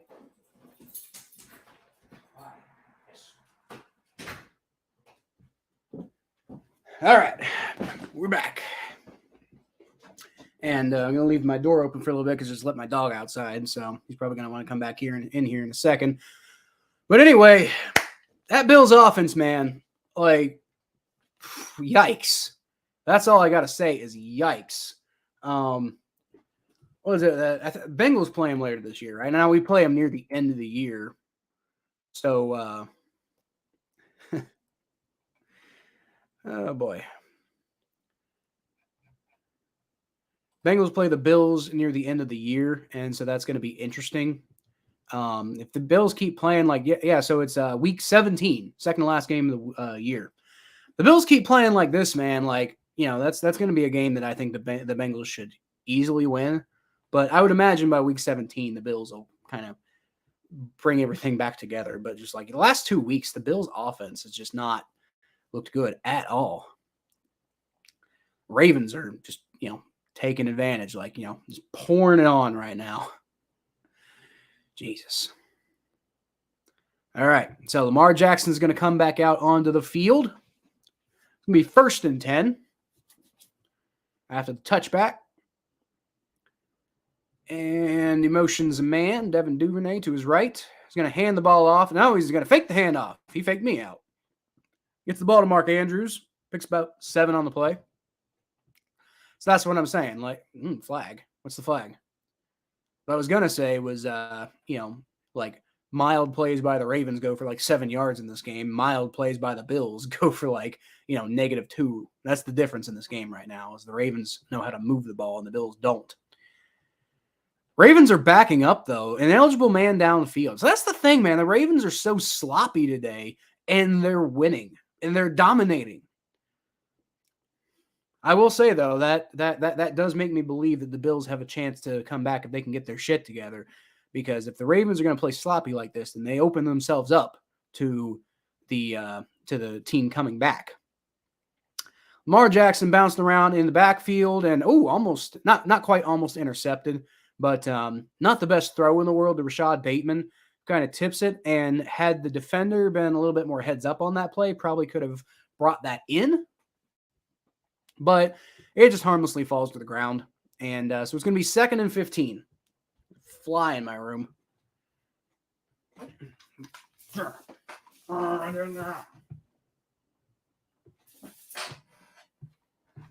going to be like Walter White. That classic Breaking Bad episode where he just spends half the time like trying to kill a fly. Lamar Jackson, shotgun snap. Dumps the ball off short to Justice Hill, golly, dude. Picks up 10 yards on the play when the Bills were really all over him, but just can't tackle once again. This Bills defense, man, I don't know what they think they're doing. But it's going to be 3rd and 5 now. They had a really good start to the drive, start to the set of downs, and now it's going to be 3rd and 5, and the Ravens shouldn't have too much trouble picking this up. It'll be timeout by the Bills for some reason. Oh, no, it's a 2-minute warning. The refs were pointing towards the Bills. That's why I thought they called a timeout. But yes, it is the 2-minute warning. Browns and Falcons are tied up 10-10. That might be a more interesting game. Holy crap, dude. Did I pick the wrong game? I could have streamed any other game.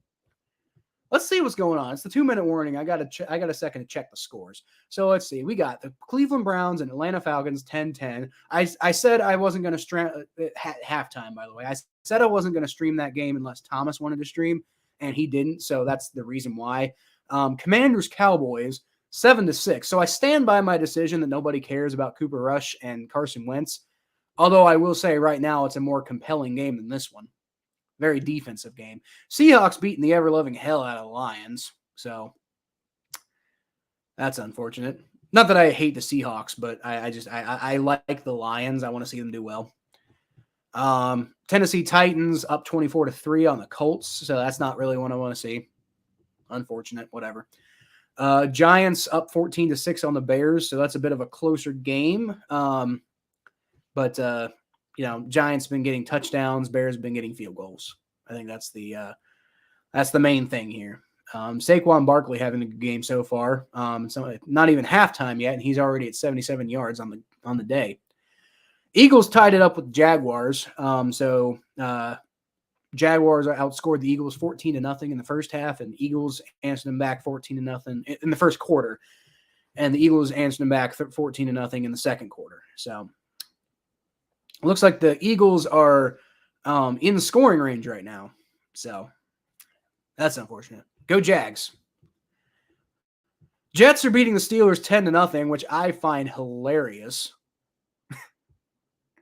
Man, I almost want to switch over to that game. I'm not going to because I think more people are interested in Bills Ravens. But man, if it keeps going like this, if we get to the third quarter and the Bills are still doing terrible, I might switch. Honestly, we'll see. I don't know. I might miss a huge comeback if that happens. And also y'all came for the Bills Ravens. So if anybody else pops in, then they're probably I did that before, and I didn't feel great about it because people were popping in. I think it was Browns Patriots, and the Patriots were just slaughtering them. So I switched to I think the Steelers game. But again, the Steelers are also a compelling team to pay attention to. If you hate them, obviously not for any other reason, but yeah. And then Chargers are beating the piss out of the Texans. So, yeah. Things are not exactly, I think, across the NFL going exactly the way I want them to, but maybe the Steelers. Anyway, Lamar Jackson, good defense there by the Bills. Lamar Jackson throws the ball, and it's well defended by the Bills, so it's going to be 4th and 5, and the Ravens are going to be forced to punt, giving the Bills an opportunity, hopefully, to come up with some offense before halftime here. You know, if you can get it to, I think 20-10. I mean, still obviously you got a lot going on there.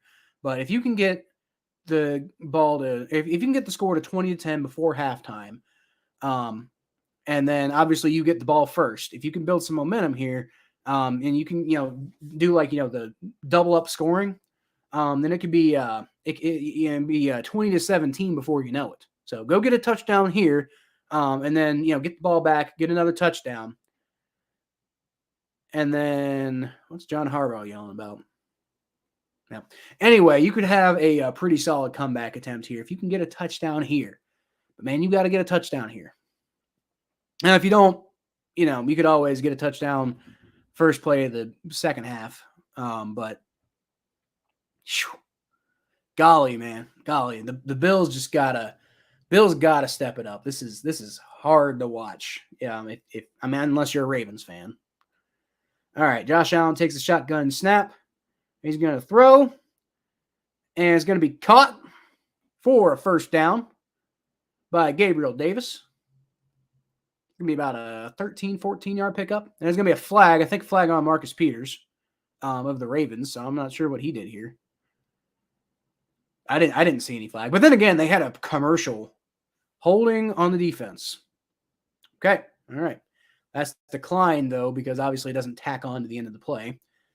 So Marcus Peters like, it's not a holding. Stevens? I thought it was Marcus Peters. Who's 21? Brandon Stevens. I guess that was on Brandon Stevens. Okay, screw me. Whatever. All right, Josh Allen. Josh Allen takes a shotgun snap. Looking around, throws the ball under heavy pressure. Does get the ball off, though. And it is caught by Isaiah McKenzie for about a 5-yard pickup. That could have been a bad play, though, because the Ravens had pretty good pressure. Odafe Owe with the pressure there. But Josh Allen's able to make take shit and turn shit into something good. So, good for him. Bills still have all of their timeouts, so if they can keep the ball driving, then that's going to be very good for them. They don't have to worry too much about time. All right, Josh Allen throws the ball, and it is caught! Wow! There's a flag down on the field, though, but Stephon Diggs with the half-diving catch for about a 20-yard pickup. And the Ravens are not reacting well to that, so I think this flag's going to be on the Ravens as well. Yep, they're pointing towards the Ravens. So, all right, holding once again, and that's going to be declined too. So, holding on the Ravens. And this is what I expect to see out of the Ravens defense, right? Like the Bills are finally kind of getting their shit together, and you're seeing that the Ravens weren't playing amazing defense before. They were just, capitalizing on terrible play by the Bills. So, all right, Josh Allen is an empty formation. He's, I think, audibly changing up the play, kind of talking to everybody. All right. Still an empty formation, though. Takes a shotgun snap. Looks around, doesn't find anybody, decides to scramble. Doesn't do as good of a job as Lamar Jackson at scrambling, but still picks up about 9 yards on the play. So that's good. That's what you want to see. Keep that clock running. Keep that clock running. Don't give Lamar Jackson much time. But, man, Josh Allen, he can do it. You saw him do it against the Chiefs in the AFC divisional round. Unfortunately, couldn't actually pull it off. But, oh, my God! Ball gets tipped at the line and almost gets intercepted by Patrick Queen, but he can't hang on to it. And so it's going to be 3rd and 1. And that wasn't even a bad pass by Josh Allen. That was just a tip, and Patrick Queen was better at reacting to it than Isaiah McKenzie. So, was that Owe? I think that was Odafe Owe with the tip. Maybe. It might have been Calais Campbell. I think it was Calais Campbell, actually. 92. So. All right. Josh Allen Shotgun snap. Hands the ball off to Devin Singletary, who is going to pick up the first down and does not fumble, which is key. Does not fumble. Oh, boy. All right. We got 50 seconds left, and the clock is continuing to tick. So probably going to be about 20-ish seconds left when they do finally snap the ball. Don't forget they got all 3 timeouts. Oh, no, okay, it's going to be 37 seconds left when they snap the ball. I would do that on Madden, but Josh Allen evades pressure, throws the ball to nobody, but he's way out of the pocket, so it's not intentional grounding. All right, so live to fight another day, though. And you're in field goal range, so, I mean, like, I know you got to get a touchdown here, but, man, get some damn points on the board at least. Whatever, that was just one play, though. Just one play. 2nd and 10. Good pressure by the Ravens there, and I guess pretty good coverage because Josh Allen couldn't find anybody to throw the ball to. But anyway, Josh Allen takes a shotgun snap. Looking around. Still can't find anybody. Dumps it off short to Devin Singletary, who picks up about 13 yards on the play, 14 yards on the play. There you go. That's good. That's good. I would take a timeout if I was the Bills here. I think they did because the clock stopped. Yep, Bills took a timeout. Got 21 seconds left in the half, and this is about when you start taking your timeouts. You're down at the opposing end of the field. You might need if you can throw it out of bounds, you throw it out of bounds, but you might not. You might need to take it over the middle, and you got all your timeouts. Now you have 2 timeouts, but you got your 2 timeouts. So if you have to throw it over the middle to pick up some yards, then throw it over the middle. Damn it. Do it. You maybe had a Isaiah McKenzie open, but you would have had to have a perfect throw to have that not like tipped or intercepted or anything. So anyway, Josh Allen motions a man to his right, looks around, almost has Stephon Diggs in the end zone, but isn't able to hold it down, and it just falls harmlessly out of bounds through the back of the end zone, that is. And, man, Dog's still out there. Glad he's having fun. Good throw. It's just Stephon Diggs cannot catch it. So that was just Stephon Diggs, man. That was a great throw, and he was wide open. Stephon Diggs just can't hold on to it. And that's been the problem all game, hasn't it? It's been, Bills receivers. Josh Allen's been making some good throws, and most of the time when he does, just the Bills receivers just don't hold on to it. Josh Allen, shotgun snap, throws the ball, gets it for a first down, and he gets out of bounds. Dawson Knox, good job to get out of bounds. 13 seconds left, and you're going to have it at like the 4-yard line. You have 2 timeouts left. So, man, you're in like perfect position right now. You got 13 seconds. That's at least, I think. I think you're going to have at least 3 plays. You might even have enough time for 3 plays and a field goal if they're all super duper quick. Not if the play clock runs and you have to take a timeout, but either way, you're in fantastic. You're in phenomenal position here. Get the touchdown, man. Punch it in. Do it finally. All right, Josh Allen's he got a bunch formation on the right. He throws the ball, and that's going to be a touchdown. There you go. There you go. Touchdown, Isaiah McKenzie. Josh Allen threw it a few yards short, but he had running room all day to the side. Manages to bring it around, get in the end zone. That's exactly what I'm talking about. You got 9 seconds left. No way on earth Lamar Jackson's going to be able to get the ball into field goal range of that, other than against Justin Tucker's field goal range. So don't count your chickens before they hatch, I guess. But anyway, point being, that's exactly what the Bills needed, man. You get a touchdown on the final play of the drive. You were down 20-3, and you're going to get the ball back at the beginning of the second half. And if you can capitalize and get a touchdown there, man, it's going to be 20-17. And you're suddenly looking at a 3-point ball game when it was looking like you were going to get absolutely blown the hell out. So who knows? Maybe the Ravens drop another game due to a massive comeback. Obviously not saying that's going to happen right now, just saying that is on the docket. So you got 9 seconds left in the quarter, and then we're going to go to halftime, at which point I might briefly switch over to another game. Not for any reason other than just to like have something to talk about. Doesn't look like there's really a whole lot going on, though. Well, Jets Steelers. There's still about 2 minutes left in that game. So I'm not going to switch over yet. I'm going to wait to see, because, 9 seconds, man. You got Justin Tucker on the other side of that. Lamar Jackson has one good pass. If you don't have a touchdown return and Lamar Jackson has one good pass, we saw it against the Lions. You could have one good pass, timeout, and Justin Tucker kicks a field goal. Beyond that, I don't see the Ravens getting a touchdown here unless you have some sort of – you don't have Aaron Rodgers doing a Hail Mary here. So, yeah. And, yeah, that's going to go out of the end zone. Yep, out of the end zone. 9 seconds left. Ravens are going to have the ball at the 25-yard line. And Lamar Jackson, I'm assuming, is probably going to try to get about a 30, 40-yard pass play here, get out of bounds. Or even if you don't get out of bounds, you got 9 seconds. So you'll probably have enough time to take a timeout. And then, I imagine if they convert that, Justin Tucker is going to attempt a very long field goal. If they don't convert that, then they're probably just going to try a Hail Mary. But you got enough time, I think. Nope. Ravens are going to kneel on it. All right.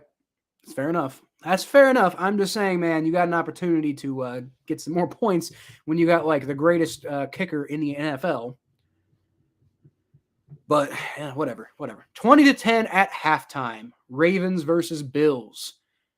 Ravens hosting the Bills, and the Bills are going to try to come back in the second half. Do get the ball first, so we'll see if they can turn that to 20-17 and kind of flip that, turn it into a 3-point ball game, because that Ravens defense honestly is not that damn good, and I think we're seeing that now that the Bills offense is starting to wake up. But the Bills defense is starting to wake up too, starting to get some pressure on Lamar Jackson. So if you can get it to 20-17, I fully believe that the Bills can come back and win this game. But good, terrible first half there by the Bills, except for the very end. And most people who are watching this channel, you're going to remember the Bengals did that against the Chiefs. So just saying, man, keep the faith. I'm going to go ahead and switch over to the Jets-Steelers game here, though, briefly. Again, we're not switching over permanently. We're just switching over during halftime because I don't really have a whole lot to say about this game right now. Looks like that was just a good play by the Jets there on offense. Can't really see a whole lot because my picture's starting to load. Looks like Zach Wilson hands the ball off to Breece Hall, who drives it forward for about 12 yards on the play. Good play there. Steelers. What a nightmare. You don't have TJ Watt, then you basically have no defense. And then they definitely have no offense because Mitch Trubisky is awful. All right. Single back formation. Zach Wilson hands the ball off to Breece Hall, who goes nowhere this time. Goes absolutely nowhere this time. It's going to be second down and probably about 11. Yeah, you got tackled in the backfield. So Jets up 10-3 on the Steelers right now in field goal range. So there's a good chance that they'll go up 13-3 on the Steelers at the very least. Hopefully they can get a touchdown. 42 seconds left to go. Zach Wilson takes the snap. Good pressure by the Steelers, but Zach Wilson evades it all day. And is that caught? No, it's not caught. Zach Wilson does find Davis, number 84. I'm not going to bring up the roster. I'm just not going to do it. Zach Wilson finds number 84, Davis. And no, okay, yeah, he did. He barely stepped out of bounds there, but he did. His foot came down out of bounds, but just barely. He almost caught that ball. That was so close, dude. What a throw, by the way, by Zach Wilson to make that even potentially happen. And then for Davis to almost come down with the catch there. I mean, that would have been so cool. But anyway, you're going to have 3rd and 11 here. Zach Wilson's going to take the empty shotgun snap. He's going to scramble back a little bit. Well, step pretty far back anyway. And it's intercepted by the Steelers, damn it! Oh, my God. And he's running it all the way back, too. Not that far, like about to the 30-yard line. But that's just going to completely – the Steelers are going to have the ball at the 30. Now, I imagine, they're going to kneel the ball here because, Mitch Trubisky sucks. Yeah, at the very least, Jets are going to go into the half probably up 10-3 unless something crazy happens. But, oh, my dude, what happened here? That was such a great throw by Zach Wilson on the last play. He throws, and maybe not the best decision of all time. Yeah, you pretty much have to thread that needle, and he overthrows him. That's what happened. Zach Wilson just overthrows, and there's no chance there for number 16 to catch that ball. Mitch Trubisky of the Steelers is going to be in shotgun formation, so they are going to try to go get some points. Throws the ball. It's going to be caught there by Pat Freiermuth. Going to get it forward for about a 14-yard gain. Steelers, I imagine, are going to take their final timeout here. Yep. So, yeah, I think it's pretty much going to have to be like, I don't think they're going to have enough time to set up for a field goal here. Unless they get like out of bounds or something like that. But I would imagine it's pretty much going to have to be touchdown or bust with 12 seconds left. Probably nothing's going to happen, but, we'll see. All right. Mitch Trubisky is going to come back out again. Where's he going? Okay, I think it's just a bad camera angle. He's still out on the field. All right. Mitch Trubisky. Zach Wilson looking very frustrated with himself, as you should. As you should. You had to do it open. That would have been an incredible throw, I will say, but you cannot throw an interception in that situation. Jets take a timeout. Not entirely sure why. Nothing that matters. Steelers already took a timeout, and it's 12 seconds left, so you might as well use your timeouts. Maybe they just weren't set. I don't know. Mike Tomlin over here looking like the overrated idiot that he is. Yep. Chris Boswell is warming up, but I don't think you're going to get a chance, Chris Boswell, because there's 12 seconds left. Your team has no timeouts, so barring like, a Lamar Jackson type, throw to the sideline, I don't think there's much of a opportunity here for you. All right, Mitch Trubisky, operating from the Pittsburgh 44, takes a shotgun snap, throws, and it is incomplete to Pat Freiermuth. Not exactly an easy pickup there. But yeah, that right there, I think pretty much guarantees. Like, there's no way that you're going to, like, and that's the other thing. Like, throwing a Pat Freiermuth down the middle of the field, I'm not sure what Mitch Trubisky's doing right there because, like, I mean, best case scenario, maybe you come up and you kneel it. Or, I mean, not kneel a spike. I hope they kneel it. That'd be great. But no, best case scenario, maybe you spike it and you give Chris Boswell a long field goal attempt. But, like, I mean, you got to throw the ball out of bounds. Like, right now, honestly, you have to throw the ball out of bounds. That was not a good decision to throw that there. Mitch Trubisky's got all day in the backfield. Heaves the ball, and that one I think is going to also be intercepted. Yep, intercepted. Intercepted by the Jets, and he's running it back. I guess they're they're trying to lateral the ball, and that worked. What's going on? The Jets are they lateral like 3 or 4 times, man, and eventually he fumbles, and I think the Steelers recover with the fumble. But there's a flag after all that, and either way, I think unless the Steelers get an untimed down here, but that ran the clock all the way out. Jets almost had personal foul, roughing the passer. Oh, geez. Wow, roughing the passer. Oh, yeah, and they hit him way late, too. Yeah, you cannot do that. Freaking Carl Lawson, man. Carl Lawson. Former Bengals player. Probably, like, the only good player on the team in, like, 2019. But man, Carl Lawson, with the horrible roughing the passer. Steelers are going to get 15 yards on the play. They're going to have an untimed down. Still going to be a long-ass kick for Chris Boswell here, but he's going to have the opportunity to get a field goal.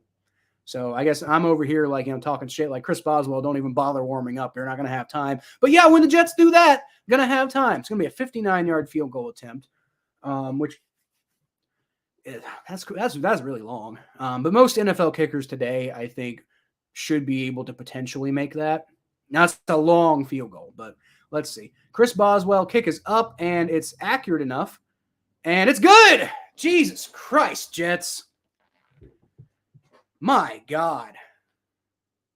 What an awful, awful way to end the quarter. You had so much momentum. Zach Wilson throws a pick, and then Carl Lawson. Man, the Steelers just get stuff like that all the time, man. That is a Steeler way to win a football game. Now, they're still losing, but that's a Steeler way to win a football game is, you luck out for the other team turning over the ball at the very end, like with like seconds left to go, and then you don't really do anything on offense, but then the other team's too aggressive and gets a penalty. And then you're, in field goal range. Like, what a freaking joke, dude. That right there that's how the Steelers win football games. They just, like they have some sort of blood demon pact, like, Tom Grassi's whole thing. They just, like crazy things happen to the Steelers. And they're not even any good.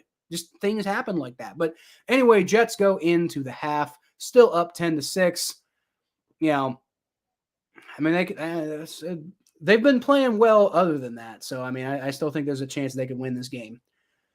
Let's see. Anything else that we can go to? Looks like the Browns and Falcons are back from halftime. I think. Is that right? Yeah, Browns and Falcons are back from halftime. So while we're waiting for the Ravens and Bills to come back, I think we're going to hop over to Browns and Falcons just to see what the hell is going on. Looks like the Falcons have the ball. It's 10-10. Falcons currently have the ball. Dean Pease, defensive coordinator there in Atlanta, letting Jacoby Brissett just look like Lamar Jackson on a touchdown run.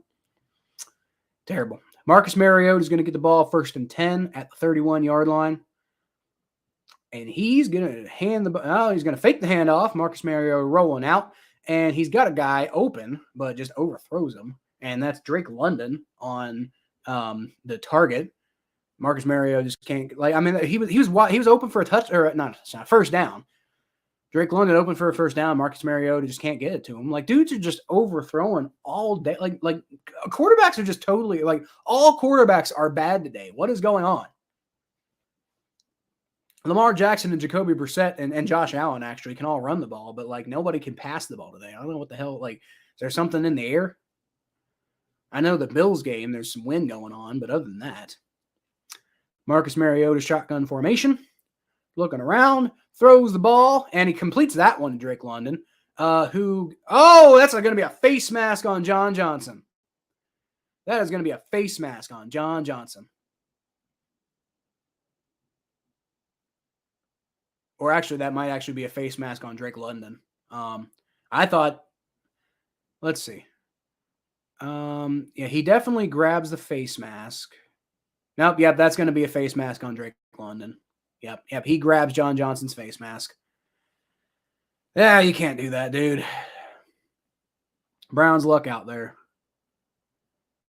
Yep, face mask on Drake London. That's a rookie mistake, buddy. Now, he's a rookie. He's allowed to make rookie mistakes, I guess, but you got to do better than that. Oh, looks like we got someone talking here. Ryan, #believe in the pain, #DC Studios, cinematics. Personally here for the Bills, Ravens, and Steelers, just for study. Why are you here for the Steelers? I mean, I was briefly, like, paying attention to that game, but I'm not covering that game. I'm not going back to it unless there's a huge break in this Ravens action. Marcus Mariota scrambling around, throws the ball. Browns get good pressure, but Marcus Mariota can't find anybody open. So that's not good. 3rd and 18. But yeah, Ryan, what is cinematics? What's going on with that? DC Studios. I don't know. Personally here for the Bills, Ravens, and Steelers. Well, of course you're here for the Bills and Ravens. Like, I mean, that's who we're watching right now. Obviously not right now because it's halftime. But the Steelers, like, I ain't gonna be really covering the Steelers. I'm gonna, mention it here and there. Fuck the Steelers. Marcus Mariota, shotgun snap. Sacked. No chance. Sacked by Elliott, number 96. Falcons, terrible offense there. Looking even worse than the Bills early in that game, man. Holy crap. And yes, I am keeping an eye on the Bills and Ravens because when that comes back from halftime. We will be back to the Bills and Ravens. Looking like they're actually getting back to playing right now. So that first play, Tyler Bass kicked 58 yards from Buffalo 35 to Baltimore 7. Devin Duvernay to Baltimore 35 for... Oh, okay. So it wasn't a touchback. So Devin Duvernay returned it for about 3 extra yards than you would have gotten on the touchback. So let's get back to the Bills and Ravens. Yep. So here's my perspective. Go Falcons, go Jets, and go Bills. Now, Jets are doing a pretty decent job of that. Falcons, And then Bills are kind of starting to get their shit together. So, man, I would love to see the Bengals. Let's see. What is the current NFL standings? I forget what's going on. I know the Ravens are 2-1. I think the Browns are 3-1, right? No, the Browns are also 2-1. So if the Browns and Ravens both lose, and they'll both be 2-2, and the Bengals will still be in third place because they lost the division game. What the hell? So the snap. So J.K. Dobbins gets hit by the snap. There's a flag. False start on the Ravens, which I think they should be lucky that they got a false start there because that's a 5-yard penalty, but it's not a fumble. Also, it was not J.K. Dobbins. So Devin Duvernay gets hit by the snap. Tyler Linderbaum, the center. Like, can the center false start? I mean, he must have moved before he snapped it or something like that. But it's just whatever. Lamar Jackson, shotgun snap. And he throws the ball. Gets it to Rashad Bateman, who gets tackled in the backfield. But I think Forward Progress is going to give it to him for basically no gain. So, Bills defense starting to come alive now. Now, wait a minute. I thought the Bills got the ball first. Am I wrong about that? I swear to God, the Bills got the ball. Oh, right. Yes. Okay. So ESPN did this thing a little while back where they changed their play-by-play to where the most recent plays are at the top until and then when it's all over, they switch it. Lamar Jackson, shotgun snap, throws the ball, overthrows Mark Andrews. It's going to be third and 15. But anyway, like during the game, for whatever reason, the most recent plays are at the top. So that's why I think I was confused earlier. I thought the Ravens got the ball first, but the Ravens actually just were the last team to have the ball, or were the team to have the ball in that particular situation. So I should have scrolled it down to the bottom, and then I would have seen that the Bills did, in fact, have the ball first. So, yeah. But then again, the Bills' defense is doing good right now. 3rd and 15. 2 good plays in a row. Really 3 good plays in a row because that false start, kept it first down. Now, yeah, 2 good plays in a row. Let's get the third. And, yeah, there you go. Huge pressure on Lamar Jackson. He has to throw the ball away to avoid a massive sack. And he does throw the ball away. Nobody goes and gets that. It's going to be 4th and 15. Bills are going to get a chance to go put some points on the board and make the Ravens start sweating. So here's the thing. If you get a field goal, then it's a 1-possession ball game. If you get a touchdown, then you're only down by a field goal. So, I mean, really, if you can just get the ball down the field, if you could do something on offense here, you have a chance to really change the momentum of this football game. I really do think that the Bills have a really solid chance here. All right, so I'm going to attempt to return that punt. Doesn't really get a whole lot out of it. Does a whole lot of dancing for a whole lot of nothing. But it's also not bad. He didn't fumble the snap or anything like that, so that's a plus. And that's actually Jamison Crowder on the return. Didn't really get a whole lot, but got a couple yards, so it was better than the fair catch, I guess. All right. Anybody watching in the stream, feel free to leave a comment in the chat. I'll put you up on the screen, and we will have a discussion. Or at least I'll put you up on the screen like with Ryan here. Ryan, you want to say anything else, feel free. But anybody else, yep. So my prediction was 35-21 Bills. I am no longer I still think the Bills could win. I don't think it's going to be 35-21 anymore, obviously, because the Ravens have 20 points. They're not going to get one single point by itself. So my prediction is not going to happen anymore. But I also think it's like if the Bills win, it's going to be a close win, right? But hey, they have the opportunity to go get they have the opportunity to bring it within a single score now. The defense is playing well enough that that could really be huge for the Bills. Terrible first half, but finished it off with at least a touchdown at the end to finish it off like, you know, bedazzling a pile of shit, essentially. But yeah. All right. So we're on commercial now. Bills are going to get the ball back after a solid defensive outing.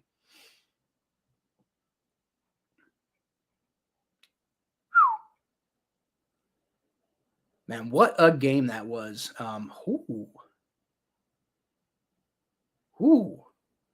Number 6 on the Vikings apparently stepped on his ankle really weirdly and might have broke his ankle. That's not good. Oof. From the London game. But anyway, yeah, that London game was insane, man. And the way that it ended at the very end with like the double doink from Will Lutz. Just nuts, man. Absolutely nuts. All right. What do we got going on in the rest of the NFL? Falcons got the ball back, so Browns didn't do anything on offense. Cowboys beating the Commanders 12-7. Glad I didn't stream that game. You know who you are. Seahawks still beating the crap out of the Lions. Titans still on top of the Colts. Not as much as before, but still enough to really not worry about it. Giants up on the Bears 14-9. The Jaguars have completely lost their lead. It's 20-14 Eagles now. There's a Bills player being evaluated on the sideline. This says Jets Steelers still at halftime. That's not. Oh, yeah, it is. Yeah. I was watching the end of the second quarter. Josh Allen looks around, can't find anything, pumps a fake pass, gets about 20 yards on the run. So great pickup there by Josh Allen. And the Bills offense has some life, man. Bills offense has some life. I think the Ravens are struggling to deal with, which is insane because like they play against Lamar Jackson in practice all the time. But I think the Ravens are struggling to deal with Josh Allen's ability to run the ball. There you go. Josh Allen giving them some much needed life. Now that he got smacked in the helmet on that play. That could have been potentially, I think, a helmet-to-helmet personal foul hit on the Ravens, but whatever. Chargers up 27-7 on the Texans, by the way. Pitch to Devin Singletary, who is going to have all the room in front of him. I mean, not really, but I mean, he comes around beautifully on the edge there. The Ravens cannot get anything done, and he's going to pick up about 13, 14 yards on that play. So the Bills' offense is finally coming alive. Great blocking there, by the way, on the Bills, because like Devin Singletary, I mean, some of that was like him having the speed to get to the edge there, but that was incredible blocking by the Bills. That's what you want to see if you're a Bills fan, some good run blocking. All right, Stephon Diggs motions to the right and then motions back to the left. And then Devin Singletary takes the handoff and he gets it for about 9 yards. Don't think he quite gets the first down, but he damn near gets it close. So it's going to be like 2nd and inches, I think. Or are they calling that a first down? No, okay, they're calling it a 2nd down. So, yep, it's going to be 2nd and about a half a yard. 2nd and about a half a yard. So Bills are in single back formation. Motioning a man to the right, and then back to the left again. They're doing that a lot today. Devin Singletary is just going to hesitate a little bit in the backfield and get taken down for about a 4-yard loss. So now it's going to be about 3rd down, and it might have been a 3-yard loss, but either way, it's going to be 3rd down about 4 or 5, depending on, let's see. That's about with forward progress, that's about a 3-yard loss. I think they're going to give him forward progress on that. So it's going to be about 3rd and 4 now. They're still calling it 3rd and 5. Yep. I thought with forward progress, they would have given that to him, but they're calling that he got tackled all the way back. So whatever. Stephon Diggs motioning to the right. Josh Allen fumbles the snap and then runs the ball, turns it into something. It's going to be 4th and 1. I don't know. I mean, do you go for it here? do you go for it here? I wonder, because like it looks like the Bills are staying on the field. I would think, like, because you need a field goal and a touchdown anyway, I would go ahead and take the field goal. But then again, you have momentum.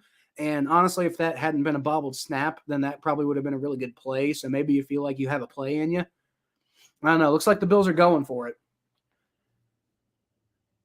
Fakes the handoff to Devin Duvernay. And Josh Allen is going to end up running for it. Ravens get to him in the backfield, but he manages to avoid getting tackled and gets the first down. So that's a good decision to go for it by the Bills. Fakes the pitch, which I like. I wish Zach Taylor would do more stuff like that on fourth down. Josh Allen, the Ravens are all over. Ravens are blitzing the hell out of Josh Allen right now, but the problem is he's a very good runner of the ball too, so you probably shouldn't necessarily do that. Whatever.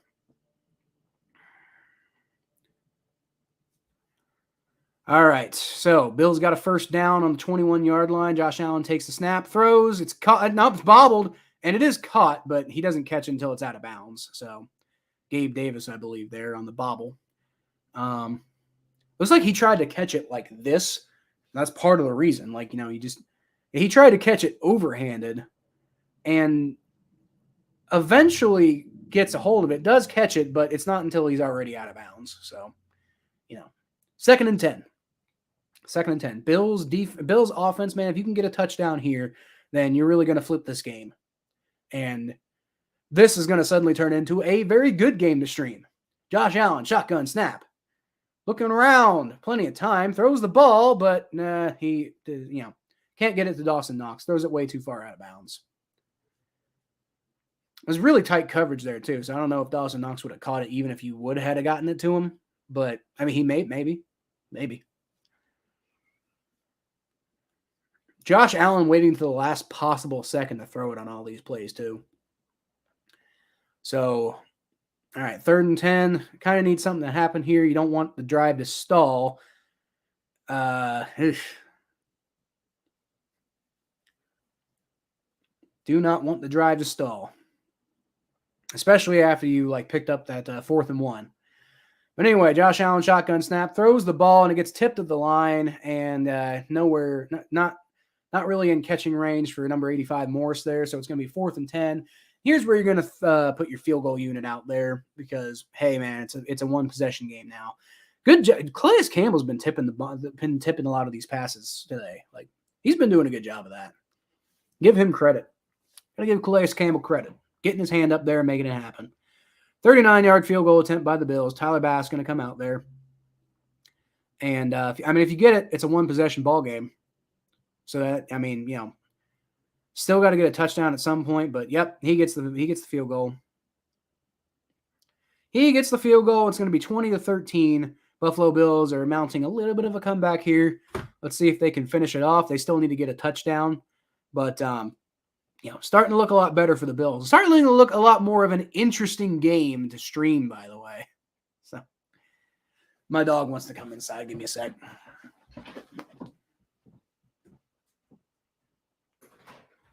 Come on. Let's go. Oh, yes. What time is it? Time for food?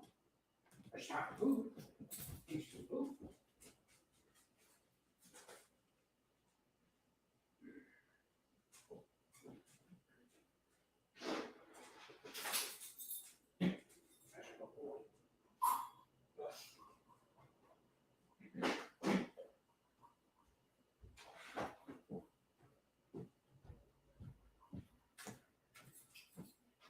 Very, very important. The dog needs to eat too.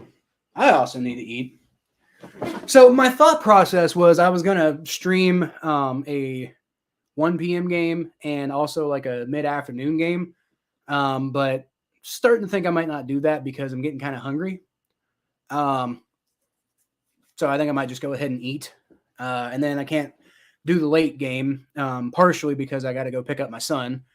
And then also I'm going to be live for the Battle of Ohio podcast. So I will say Me and Thomas are going live on the Battle of Ohio podcast later tonight. That's going to be probably during the Sunday night game. So come in, tune in, hear us talk about Bengals Browns. And then we'll probably also mention what's going on there. Like we'll probably like have some reactions like during the game. Like so if it's a crazy Sunday night football game between the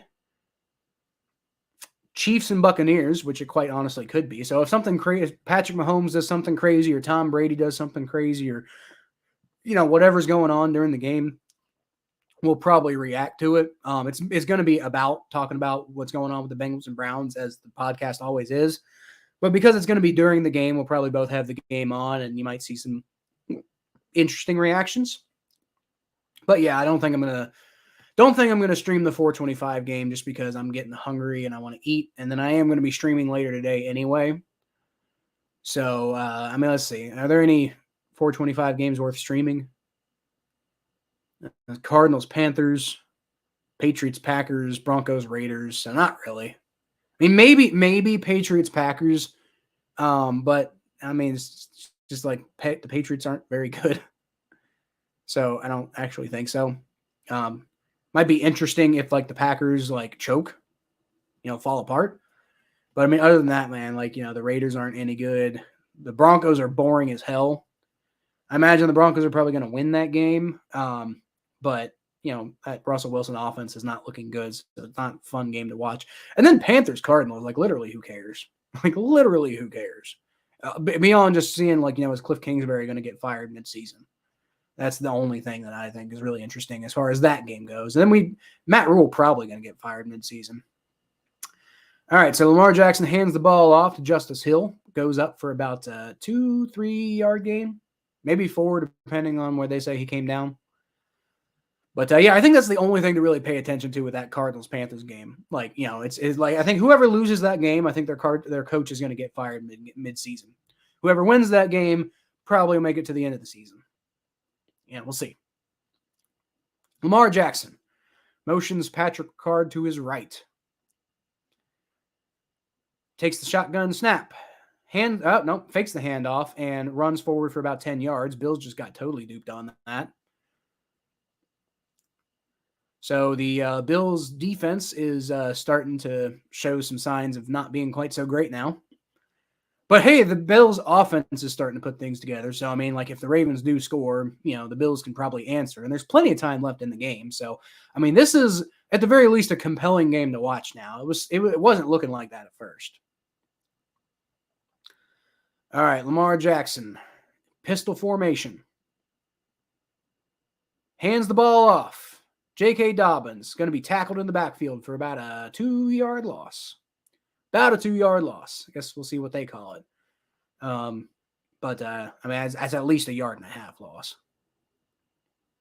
2nd and 12. So yeah, 2-yard loss. 2-yard loss by J.K. Dobbins. Good defense there by the Bills.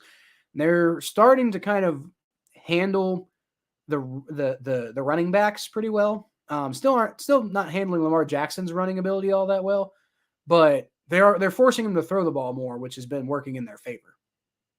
And then J.K. Dobbins has not been running the ball well for the most part.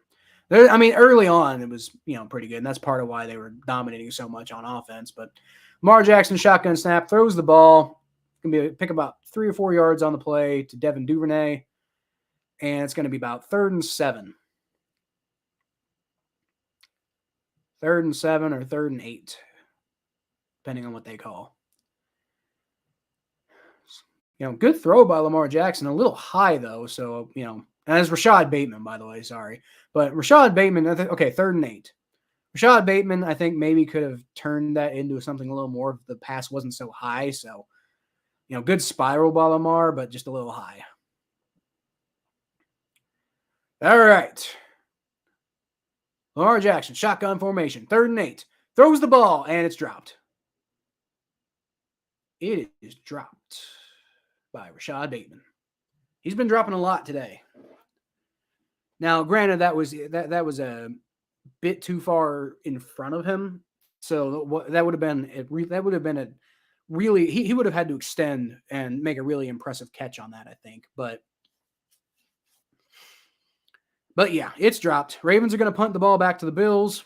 And let's see if you can get a touchdown here. Let's tie the game up, Bills. Come on, let's go. All right. Punts away. That's a solid punt there, man. Nope, but it goes in the end zone. Goes in the end zone. All right, so see what else is going on in the NFL right now. Browns got a field goal, so they're up on the Falcons now. Cowboys still beating the Commanders 12-7. Thank God I didn't stream that game. Seahawks still pretty high up on the Lions, 31-15. Lions got the ball, though. Really, really deep in their own territory, so rip Lions. Colts starting to come back against the Titans, though. Go Colts. And literally for me, it's just a Matt Ryan thing. I want to see Matt Ryan do well, and I also kind of like Jonathan Taylor. I don't really care too much for the Colts, just because I obviously grew up in Cincinnati, which is pretty close to Indianapolis. So it's like when the Bengals were bad, it's just like everybody was like, oh, I'm a Colts fan because of like Peyton Manning, and that was kind of annoying. But really, ever since then, I found them to be a whole lot more likable. Bears are starting to come back against the Giants. It's 12-14 now. Jaguars still down to the Eagles, but they're driving, so that could be good. They got the ball at the Philadelphia 33 right now, and it's 2nd and 3. So maybe they can even the game back up. That'd be kind of cool. Trevor Lawrence pass incomplete short right to Evan Ingram. Penalty on Philadelphia. J.K. Scott. Defensive holding 5 yards and forced at Philadelphia 33, and that's going to be a first down. So Jaguars have the ball at the Philadelphia 28. Jets still on top of the Steelers, but really just a whole lot of nothing's happening in the third quarter so far. I mean, they just came back from halftime, but still. And then Chargers are still beating the piss out of the Texans. So that's what's going on in the NFL right now. Go Jags. Go Jags. See if I can actually bring that game up just to kind of have it like, I mean, we're going to be watching the Bills Ravens, but like, just to have something happening during commercial, might have that Jaguars. Other than again, maybe the Steelers. I'm going to put up Jags Eagles right now, but I can obviously switch it. I can obviously switch it to, you know what? No, I changed my mind. Here's what I'm going to do. I'm going to put it on NFL Red Zone, right? Wouldn't that be the move? Put the game on NFL Red Zone. And then so like during commercials, I can just switch over to NFL Red Zone. We'll just talk about whatever's going on there. So right now, Falcons got the ball. Marcus Mariota hands the ball off and it's going to go ahead for about 14 yards. Nice play from Huntley. All right, back to the game. Stephon Diggs catches a pass from Josh Allen. Going to be a first down on the play. Very, very good to see that. A little bit of pressure there on Josh Allen, but Stephon Diggs extends and makes the catch that Rashad Bateman could not catch earlier. But Stephon Diggs is just a better player than Rashad Bateman. I know Rashad Bateman's good, but he's not that damn good. Great catch by Stephon Diggs. So, all right. So Josh Allen's going to be shotgun formation. 1st and 10 from the 43-yard line. Dumps it off to Devin Singletary, who's got plenty of room. Finds plenty of lanes there, and he's going to get about 12 yards on the play. It's going to be another first down for the Bills. And it's going to be right about midfield. Right about midfield. Let's see. Where exactly he gets it across midfield to about the 45, really. So, yeah, pretty good pickup there. Pretty good pickup. All right, Josh Allen is motioning a man to the backfield. Devin Singletary takes the ball. Got Ravens players all over him, but he carries them for about 4 yards. So it's a pretty decent pickup on what really honestly should have been a bad play for the Ravens defense. TV's calling that 3 yards, but I call it 4 yards. That's my personal opinion. But then again, I'm also, rooting for the Bills. So, there's that. All right, Josh Allen, shotgun formation. Stephon Diggs on the motion to the right. Looking around. Plenty of time. Throws the ball. Caught for about 3 yards. Not caught. Gabriel Davis does not catch it. I guess it was just too low on the ground. So it's going to be 3rd and 7. 3rd and 7. You don't want the drive to stall out now. You got the ball at the 45. This would be a terrible place to punt from. Yeah, okay. Yeah, he steadies the ball with the ground. So that's definitely not a thing. Looks like the Jaguars ended up. Oh, no. Lawrence threw an interception. That sucks, dude. That sucks. The Jaguars were in good field position, too. Lawrence threw an interception. Josh Allen, shotgun formation. Throws, and it's caught. There you go. For a first down. And that's. Oh, he looks hurt. Whoever that is, he looks hurt. Looks like he got hit in the head. Number 6, that's Isaiah McKenzie. Isaiah McKenzie's down. I think he might have got hit in the head pretty badly. So, I mean, if that's what it is, that might be a concussion. It's not what you want to see happen. Not what you want to see happen. So we're going to go to commercial. And it's a first down catch. But obviously, it's not worth it for, an injury like that. But, we'll see. We'll see. Hopefully it was okay. Going to move on to NFL Red Zone. And it's looking like, oh my gosh. The Lions. And I don't even say that. That's how insane it is. I don't say, oh my gosh. That's not I'm not that kind of person. That was such a surprising thing. But anyway, I should probably tell you what happened. Jamal Williams gets the handoff from Jared Goff and finds a wide open hole for about 45 yards for a touchdown. Hell yeah, let's go. And then the Steelers, I think, have the ball. Yeah, Steelers deep in Jets territory. Probably going to score here soon. Moves the ball a little forward. But man, what a run by Jamal Williams there. Give the Lions a little bit of life. So now it's 31-21. 31-21, and that's going to be good for them.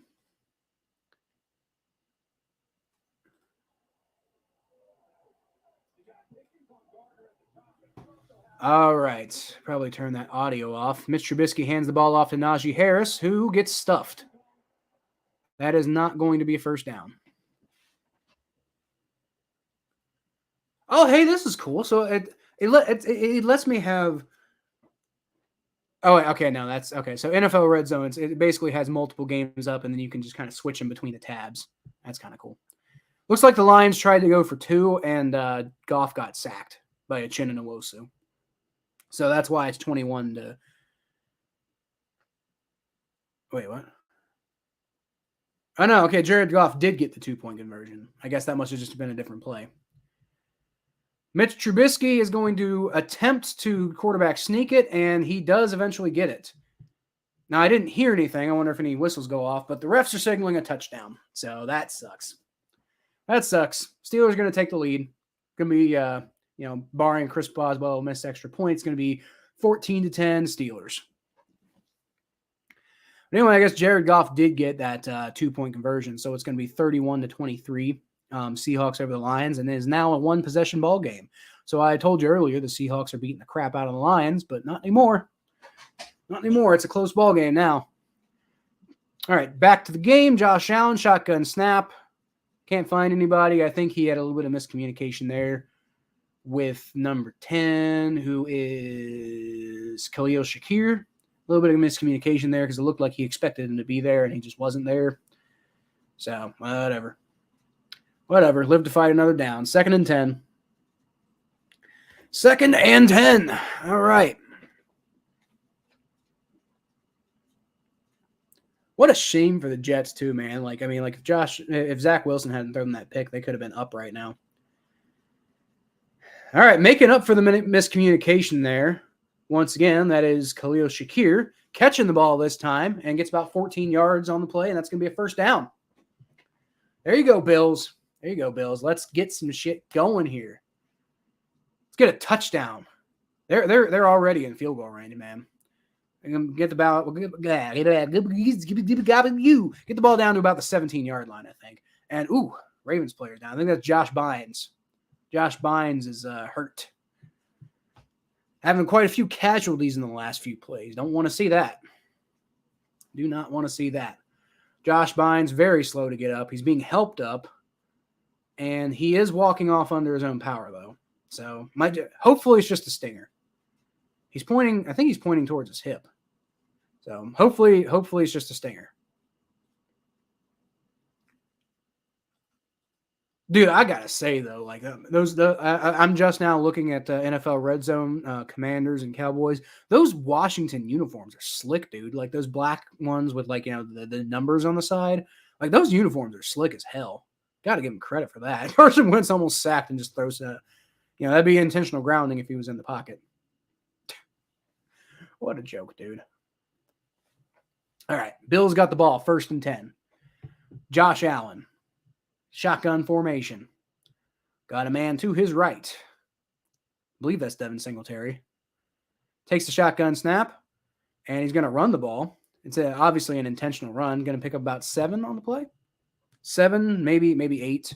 Probably 7.5. So, man, the two teams I'm rooting for right now, the Jaguars and the Jets, both had opportunities deep in territory to make something happen, and it threw an interception both times. That sucks, dude.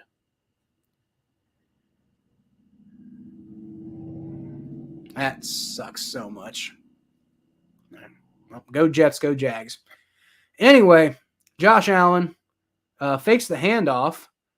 He's got Patrick Queen all over him, but he gets it in for the touchdown anyway. Let's go. Let's go. Touchdown, Josh Allen. Let's get it. And with the extra point, that's going to tie the game up, and the Bills have come all the way back from a 20-3 deficit after a disgusting first half. First 25 or so minutes or whatever. Man, what a play by Josh Allen. Just gets out of kind of like a not so good situation there in the backfield and manages to go get a touchdown out of it. Dude, Josh Allen, his rushing ability, man, like that's part of his secret weapon. Like he throws really well and he runs the ball well. It's like Lamar Jackson is kind of up and down as a passer. Josh Allen is an incredible passer. That's the huge difference. That's why Josh Allen is just simply a better quarterback than Lamar Jackson. The Bills end up winning this game. I might start taking back what I said about Lamar Jackson being MVP because, it's kind of hard to be MVP when, you're not winning. Now, here's the thing. I think Josh Allen actually might be down barely short of the goal line. The other thing is it was ruled a touchdown on the field, and I need to see a sideline. I need to see a pure sideline angle because here's the thing. From that shot, when his knee goes down, you can't really tell from that angle if the ball is barely across the line or anything. So the fact that it's ruled a touchdown on the field, this is going to be tough. Okay, I think they're confirming that it's a touchdown. No, they're not. They're just saying that's under review. But yeah, man, all these angles, it's just like you need a sideline angle to be able to tell if he gets the ball across. Okay, they confirmed. It is a touchdown. There you go. All right, now time for the extra point. They can hit it, and it's going to be tied up. The Bills got all the momentum. It's straight down the middle. 2020. Let's go. Let's not go back to 2020. That was a rough year. But 2020. 20-20, Bills have come all the way back against the Ravens. Ravens are starting to look like the Falcons with all their choking away leads. Just saying.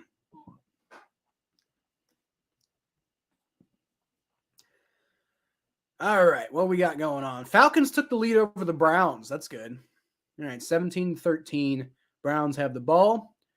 Cowboys up 15-0 or 15-10 on the Commanders. Again, I don't really know if I care, but whatever. Seahawks holding a 31-23 lead over the Lions. Colts starting to come back, but Titans still hold the lead at the top of the fourth quarter, 24-17. Bears within a touchdown against the Giants, 17-12. Eagles 20-14 and have the ball in scoring range. So that's not good for the Jaguars. Jets are starting to move the ball a little bit against the Steelers. So that's 10-13. And then Texans coming back. Texans got a touchdown. So it's set 27-14. Be kind of funny if the Chargers lost that game, wouldn't it? That'd be funny. I want to see that happen. All right, let's go over to NFL Red Zone. I don't really care about that. Let's go over here. What's going on with the Browns and the Falcons? I mean, I already said the Falcons got a touchdown, so that's good. That's good. Because the fact of the matter is, you don't want the Browns to go having momentum when Deshaun Watson gets back. You want the Browns to be not doing so well. All right, Jacoby Brissett gets the ball to David Njoku for a first down on the 2nd and 7 play. If you're just joining us, then I will be back to the Bills-Ravens, but we're on commercial right now, so I'm going to NFL Red Zone. Man, what a touchdown run by Josh Allen there. Just to evade all the pressure in the backfield and go get the first down with his legs. So cool. So cool, man. All right.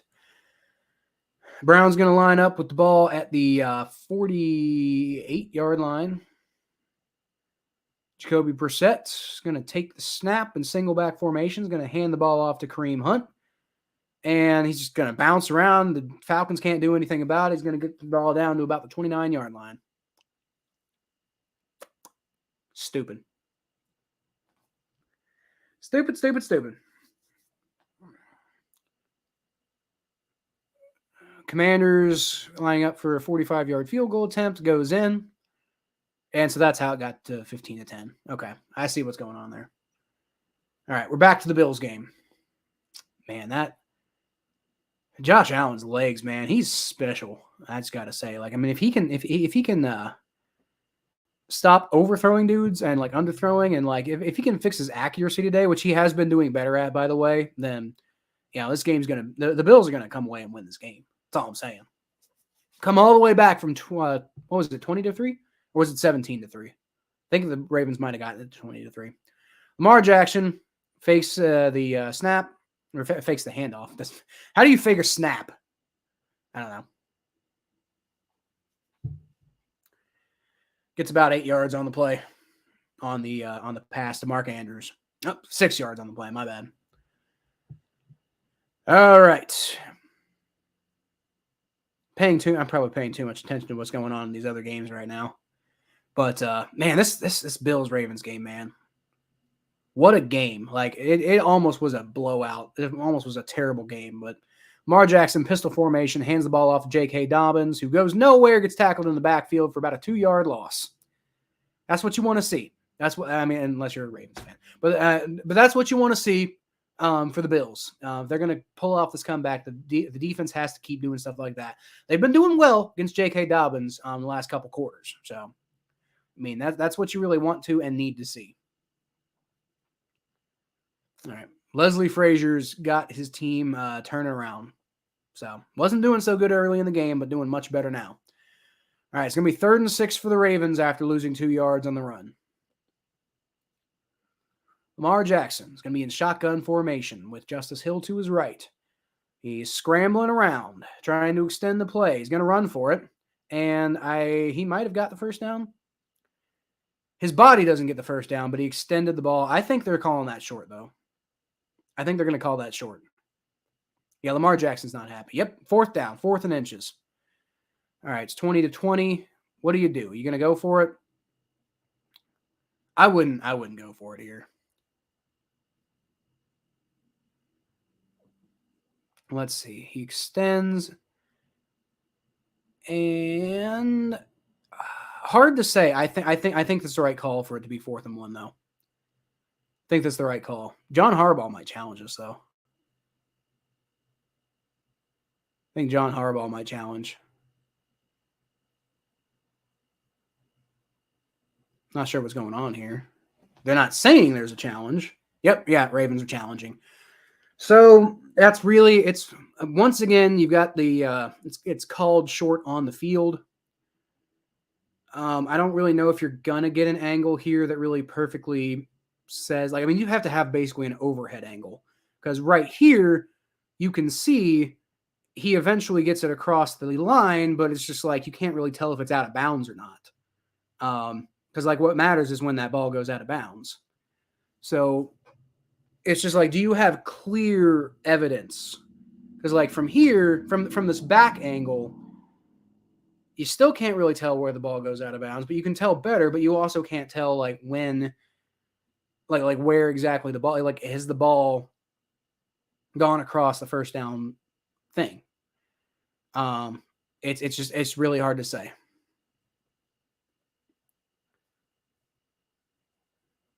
John Harbaugh's not too happy though. Let's see. So the ball, right there, it goes across, right? Like right there, the ball goes across, but it's kind of hard to tell. Like at that point, you're saying you're looking at it, you're like, is the ball over the out of bounds line yet or not? Like, I mean, it's clearly 4th and inches. Like, I mean, it's clearly barely, just barely, one way or the other. But I think because it was called short on the field, it's really hard to tell from that angle, from any of those angles, because like you honest to God need an overhead angle, like directly looking overhead to be able to see if that's a first down or not, I think. And I would think they're going to stick with the call on the field. I think they're going to stick with the call on the field just due to lack of evidence here. Now, I could be wrong. Eagles got a field goal, by the way, so they're up 23-14 on the Jags. And the Jags are going to need to go to get a touchdown to stay competitive in this game, I think. Dude, the Eagles might be legit, dude, honestly. Like, I might need to, like, I might need to shut up about the Eagles. Honestly, they're definitely proving me wrong. Because the Jaguars are a good football team this year. Although I will say they haven't done a damn thing since the first quarter. They got up 14-0 and haven't scored a single point since.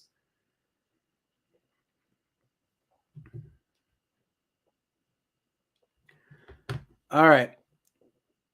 I can't call stands. That's what I thought. Yeah, because you just don't have enough evidence. You can't really tell when that ball goes out of bounds. You can tell he does get it across. But at the same time, like when the ball goes across, it looks like it might be out of bounds because like his foot is definitely out of bounds and the ball seems to be parallel with his foot. So looks like the Ravens are going to go for it. I don't know if I would go for it here. But yeah, they went for it and they got it anyway. So Lamar Jackson, quarterback, sneaks it and gets it over the line. 1st and 10 Ravens. So they got the first down anyway, which I kind of figured they would, but Bills almost stop Lamar Jackson, but on the second effort he gets in.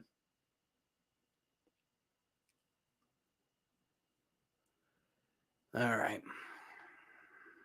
Jets are doing a whole lot of nothing. That sucks. And then Browns are up 20-17 now, so that game's back and forth. Lamar Jackson fakes the handoff, throws to J.K. Dobbins now after faking the handoff to him, and J.K. Dobbins is just not able to shake out of that. Does pick about 5 yards on the play, though, because he was wide open when they got the ball to him. All right.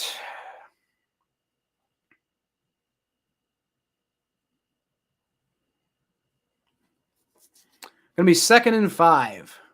Ravens going to get 2nd and 5.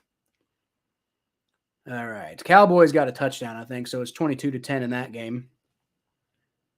Colts starting to drive. They might be able to get that a little bit closer. Texans are the Texans. J.K. Dobbins gets the ball, and he actually is able to evade tacklers this time. Gets the first down now. And the Ravens are starting to move the ball. So, Bills' defense is going to need to clamp down if they want to finish off this game with a win.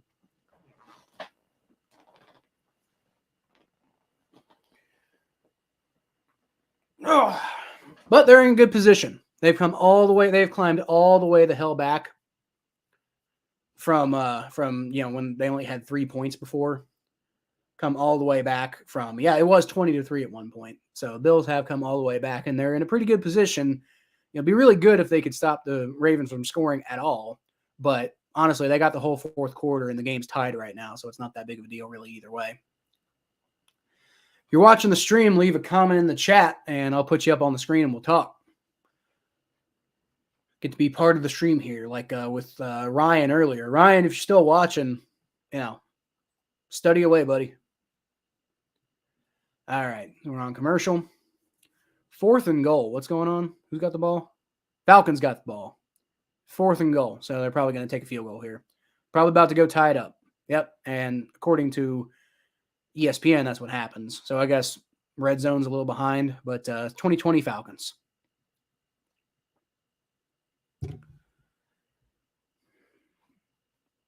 Bears.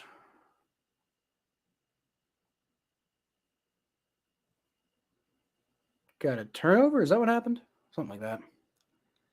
All right, kick is up, and I already know that it's good because I saw the thing on ESPN, but, kick's up, and it's good, and that's cool, whatever. NFL red zone.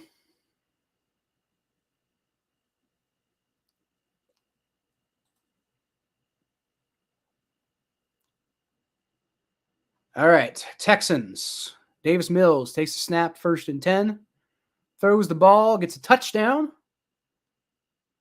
and now it's 27-21. Texans are mounting a comeback. That'd be kind of funny. I want to see the Texans pull it off, man.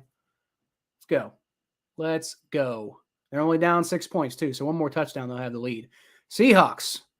Geno Smith takes a shotgun snap, hands the ball off, and Rashad Penny just completely equals Jamal Williams' play from before, and the Seahawks are going to take a 38-23 lead. And, interesting stuff going on there on red zone. Now, the Bills and Ravens. I think we're about to get back to that game. Dan Campbell's not happy. I can't imagine he would be. What's going on with the Colts and Titans here? Phil Red Zone saying something about the Colts and Titans. Not quite back to action yet on the Bills. Nope, never mind. We'll find out later. Lamar Jackson fakes the handoff. It gets tipped, and it's intercepted! It's intercepted by the Bills! Bringing it down is number 21. That's Jordan Poyer bringing down the interception. It was tipped at the line. It goes straight up in the air, and Jordan Poyer comes down with the interception. Bills are going to have the ball in excellent field position right about midfield after the Ravens were starting to drive the ball, and that is excellent for the Buffalo Bills. Like I said, are they going to have the ball at right about midfield?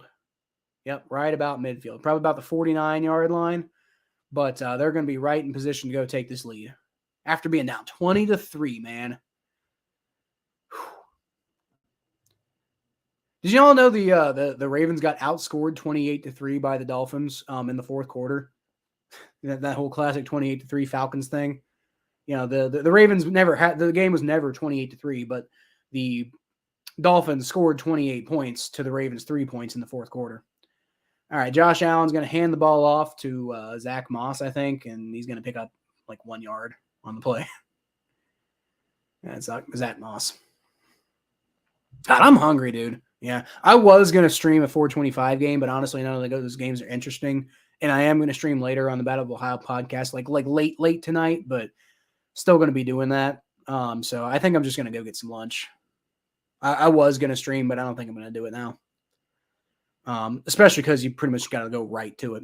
Josh Allen takes a snap, throws, and he's got Stephon Diggs, but just a little too far ahead of him, and he can't make an incredible catch this time.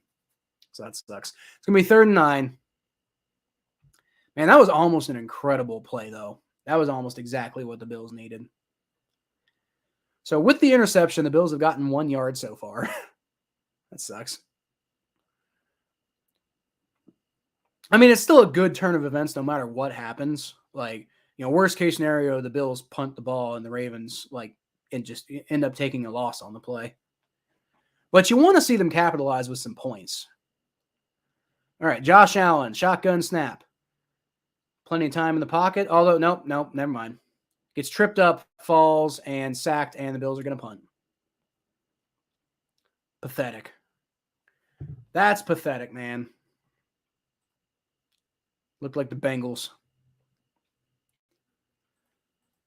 Good by the Ravens there to overcome the interception, though. They're going to get the ball back, and they're just going to basically get to restart.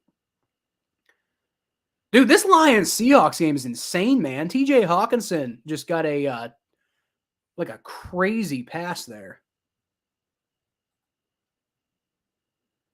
Bill's going to punt.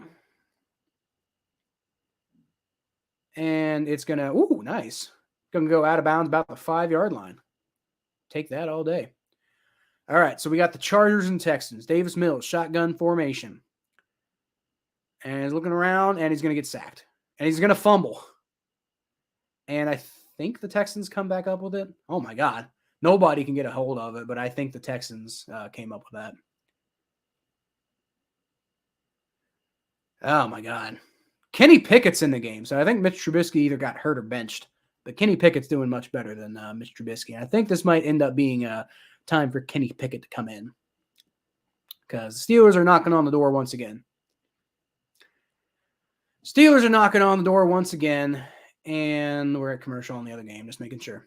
Kenny Pickett rolls out and is going to get the touchdown. Manages to he rushes the ball, tries to get the touchdown, gets hit, but manages to extend for the touchdown anyway. Steelers going to take a 19 to 10 lead. And the Browns are going to hand the ball off to, I think, Kareem Hunt again. Going to get about 3 yards on the play. Jalen Hurts hands the ball off. And the Jaguars are going to swallow him up for 3rd and 7, but there's flags all over the field, and we don't know what's going on because red zone is insane. There's so much action going on in the NFL right now. Luckily, while everybody's on the Bills and Ravens are on commercial. But anyway, the offsetting penalties. So they're going to replay the down.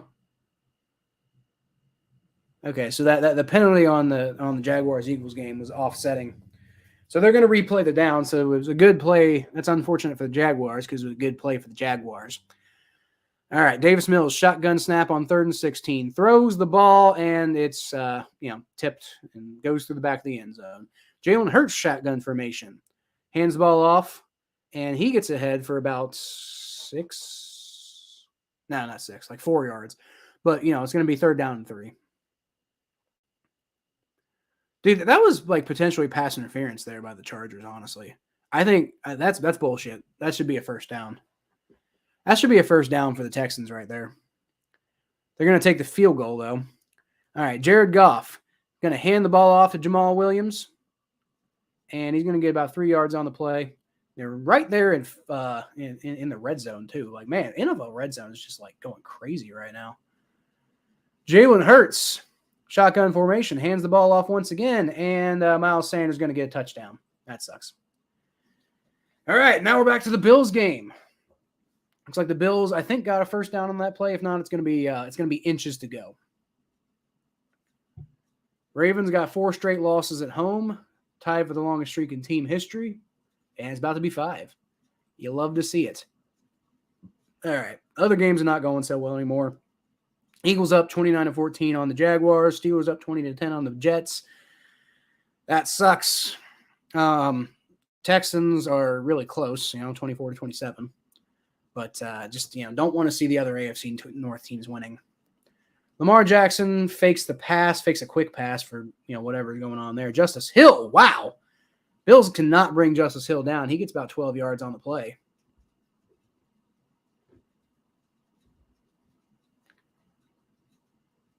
What the hell's going on with the Bills? I thought the Bills had the ball. Was that like a 4th and 1 where they just barely didn't get the punt? Well, they ended up punting. So 4th and 21. 3rd and 9. Then Josh Allen got sacked for negative 12 yards. 4th and 21. So the Ravens have the ball now. Jesus. Oh yeah, okay, I remember that now. I'm okay. I'm just, my brain's gone. I don't know what's going on. Whatever.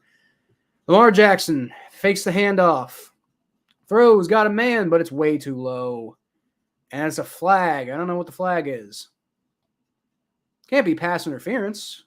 That was uncatchable. I mean, I don't know what they're about to call, so, but I don't think it's going to be pass interference because that was uncatchable. All right, let's see what this flag is. Holding on the defense. Okay. Maybe that's why it was uncatchable. Ah, boy. Can't be doing that, man. Cannot be doing that. Bills defense, man, like, you gotta, you just had a good play on the last drive, but you're letting the Ravens drive again, man. Like, gotta get it together. If you want to pull off this win, you gotta get it together. Patrick Ricard motions to the left. Lamar Jackson, shotgun formation, fakes the handoff, and he just keeps the ball, and Bills are all over that one.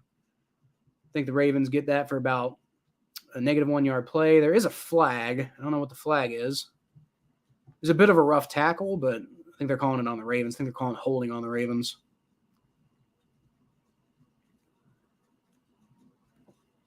What are they calling now?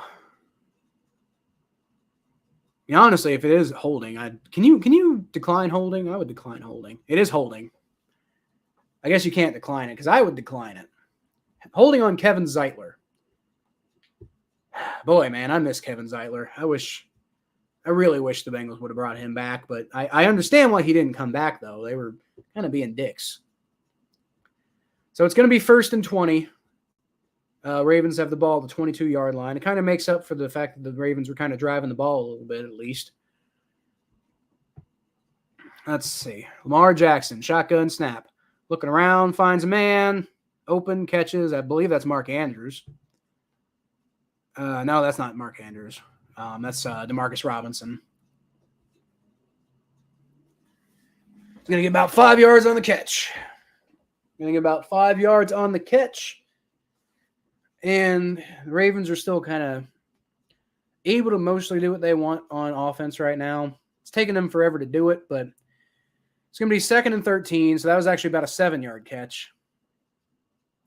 2nd and 13, I guess you give them, what you can, but you got to stop them, man. Good pressure. And Lamar Jackson gets out of it.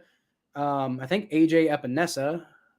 It's Matt Milano. Matt Milano manages to corral Lamar Jackson, picks up about 2 or 3 yards on the play, but doesn't get much more than that. So it's, I think, going to be 3rd and 10. 3rd and 10. It's a good position for the Bills to be in because they have not been allowing 10-yard plays. Yep, that's Matt Milano. I thought it was AJ. I keep thinking everybody's AJ Epinesa. Maybe I just need to figure out who AJ Epinesa is. Lamar Jackson's arguing that it's a helmet hit, but anyway, it's going to be 3rd and 8. Still good position for the Bills defense. If they can stop them here, that would be real good. All right. And it's a blitz, and that was just it was a gamble to blitz Lamar Jackson there. It did not pay off. Mark Andrews gets the 1st down. Bills try to rip the ball out, but does not go so well for them trying to rip the ball out. So whatever. Good play by the Ravens there, though. Bills tried to blitz them, tried to get a little cheeky. It didn't work out. So the Ravens are going to have the ball back to where they were previously. Was that Isaiah? I think that was Isaiah Likely on the catch, by the way. Isaiah Likely, a tight end I wanted the Bengals to draft. I'm happy we got Hayden Hurst, though, because I think he's better than Isaiah Likely. All right, so Lamar Jackson hands the ball off to Justice Hill, who gets tackled in the backfield. I think almost gets it back to the line of scrimmage, though, so it's going to be like maybe a half-yard loss. All right, 3 people watching right now. If you're watching, leave a comment in the chat, and I'll put you up on the screen. We'll have a little chat, like on the screen and in the chat. So, all right, it's going to be 2nd and 10. I think it's like 2nd and 10 and a half, but I don't know exactly where they spotted that. Ravens got the ball. Starting to rain a little bit. Lamar Jackson throws to nobody. And, yeah, that's pass interference all day, man. He was all over Mark Andrews. You can't do that. What are you doing? What are you doing, man? Yeah, Johnson was just like, he was mugging Mark Andrews down the field. Like, you cannot do that. And he throws his hand like, what did I do? Like, what do you think you did? You mugged the guy. Taron Johnson, man, he's had a few good plays today, but for the most part, he's been sloppy as hell. Most of these teams been sloppy as hell today, but the Ravens are starting to drive. And it's looking like the Bills are kind of getting to the point where they're going to have to settle for, hope they can only settle for a field goal. Lamar Jackson fakes the quick pass, hands it off to Justice Hill, who the Bills are all over, and then just don't bring down. It's going to be about a 14-yard pickup. Jesus, dude, the tackling today is just a nightmare. Justice Hill's slow to get up. Is he all right? Oh, he's wobbly. Wonder if he hurt his... Oh, he's going back down now. I think Justice Hill... I think he might have come down on his head or something like that. Like, not quite the same way like Tua Tagovailoa came down against the Bengals, but... oh, yeah, he got smacked in the helmet. He got smacked in the helmet, and they didn't throw a penalty on that, but... I mean, that I think he's going to get fined for that hit. That is definitely an illegal hit there. Did not get called on the field, but spearing with the helmet, that's not okay. Spearing with the helmet, that's not okay. So he's going to get fined for that hit, and not looking good for Justice Hill. Hopefully Justice Hill's okay, though, man. 3 people in the chat. Put your comment up on the... or 3 people watching, put your comment up in the chat. I'll put you up on the screen. That's how we do it here. What else is going on? Let's put it on NFL Red Zone. Titans got a big stop against the Colts, so that's good for them. Giants, I think, got a field goal, so they're a little bit farther ahead of the Bears now, but it's still a 1-possession ball game. Falcons still up on the Browns. Go Falcons. 23-20 right now. And it's at the very end of the game. So that might be a game to watch right now, actually. I think I'm screw Red Zone. I'm just going to put it on Browns Falcons. If I can. It's going to commercial right now. So we got 1:57 left in the game. Falcons have the lead, but the Browns are driving down the field, have the ball at midfield. And, too long. The Falcons let much more go. The Browns are going to get a field goal and at the very least tie that game. It's going to be an interesting game if it happens that way. Might switch over to that if there's overtime. Damn, man. I was going to switch over, but they got the Colts Titans on now. So the Colts are going to attempt a field goal. And from the looks of it on ESPN, they didn't get it. So it sucks. All right. Colts have already cut one kicker this year, Rodrigo Blankenship, for missing too much. It's going to be a 51-yard field goal attempt. I don't think he gets it because of ESPN. Kick is up, and yeah, it's way left. Yeah, there was no chance on that one. All right, Steelers, Jets. Jets have the ball in Steelers territory. Zach Wilson cannot complete a pass. Got Breece Hall over there, just, wide open, and he's just like, nah. Throws it to nobody. Oh, boy. All right. About to get back to this Bills and Ravens game here. About to get back to this Bills and Ravens game here. But see if anything happens in the Steelers and Jets. Nope, not before the Ravens start lining up for a play. So, all right, back to the Ravens game. You got Lamar Jackson, shotgun formation, motions J.K. Dobbins to his right, and that's going to be a false start on the Ravens. All right, Jets. I think Zach Wilson tried to run and didn't get anything on the play, so it's going to be 3rd down. Justin Herbert throws, converts a 4th down against the Texans. So it was a big conversion, too. It was like 30 yards. All right. Back to the Ravens game. So it's going to be 1st and 15? Yeah, 1st and 15. Ball's on the 30 or 29-yard line. Lamar Jackson motions Patrick Ricard. Sort of fakes a handoff. Not really a whole lot, though. It looks like he's going to run with it himself. Gets tackled after about a pickup of about 4, maybe 5. I don't know. But it's going to be second down and probably about 10. 10 or 11, depending on where they give it to him. All right. Jaguars got a touchdown. That's good to see. 29-21. Eagles are driving the ball, though, so I think Eagles are probably going to win that game. Jets, 20-17 now, though. Looks like the Jets got a touchdown, so that game's not over yet. 7:31 left to go in that game. Lamar Jackson takes a shotgun snap, throws the ball to J.K. Dobbins, who catches it, but falls down in the backfield. So honestly, he probably would have been better off to drop it. So that's going to be about a 4-yard loss on the play. So it's going to be 3rd and 10. Or 3rd and 11. Not entirely sure where they're going to give that to him.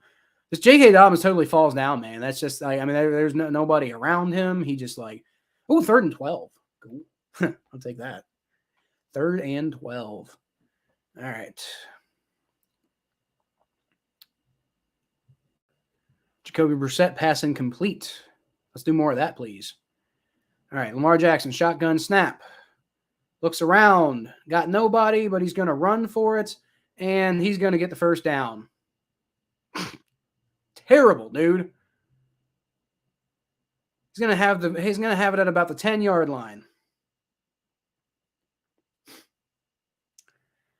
Man, the Bills defense, man, they're okay, but they're looking rough out there. You can hold them to a field goal, then at the very least you can hope that the offense goes and gets a touchdown, but man, Lamar Jackson, something else. All right, shotgun snap. Runs into his own lineman, but still gets the ball off, and yeah, it's not a touchdown, but does get the ball to Devin Duvernay, who gets the ball down to about the 1-yard line. Trash, dude. Just utter trash by the Bills. Great play, though, by the Ravens, to be fair. All right. Brown's got a flag. Let's see what the flag is. Yeah, Ravens offense is starting to come alive after doing basically nothing since the first quarter. What's the flag, man? I don't care about, what's the flag? Whatever. Figure it out later. 2nd and goal, Lamar Jackson hands the ball off to J.K. Dobbins, who gets smacked in the backfield. It's going to be about a 4-yard loss. It's going to be 3rd and 5. That's how you play defense, dude. Like I said, if you can hold them to a field goal, and that's something. I think it's pass interference. Did they call pass interference? How did they call pass interference? I must have seen the wrong penalty. Whatever. Looks like it was on the Browns, though, because it's 2nd and 15. All right. Jacoby Brissett, shotgun formation. Calling around. I might not get a chance to call this play, though, because the Ravens are back. Well, here we go. Jacoby Brissett looking around, gets sacked. There you go, Falcons. There you go. All right. Lamar Jackson looking around. Is going to try to run for it. Doesn't get it. It's going to be 4th down. I imagine the Ravens are going to go for a field goal here to take the lead.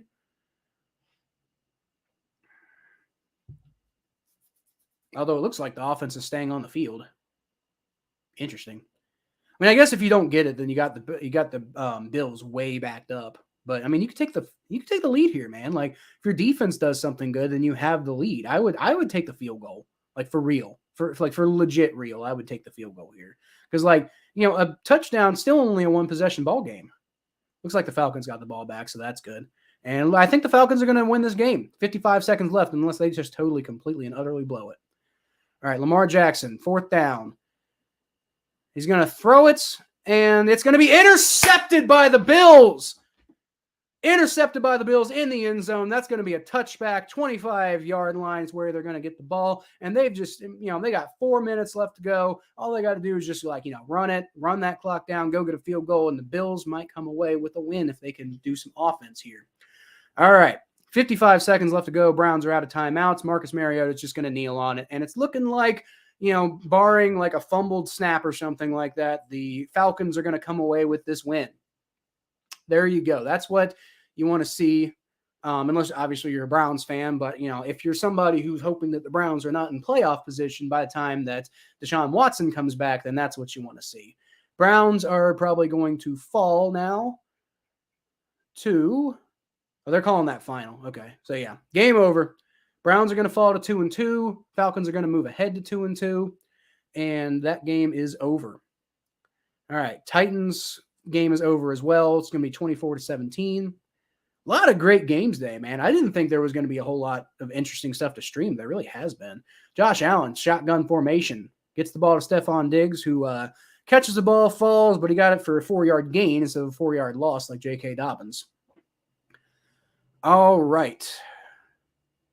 So what else is going on? Seahawks on top of the Lions, 41-31. That is such a high-scoring game, and I did not expect that.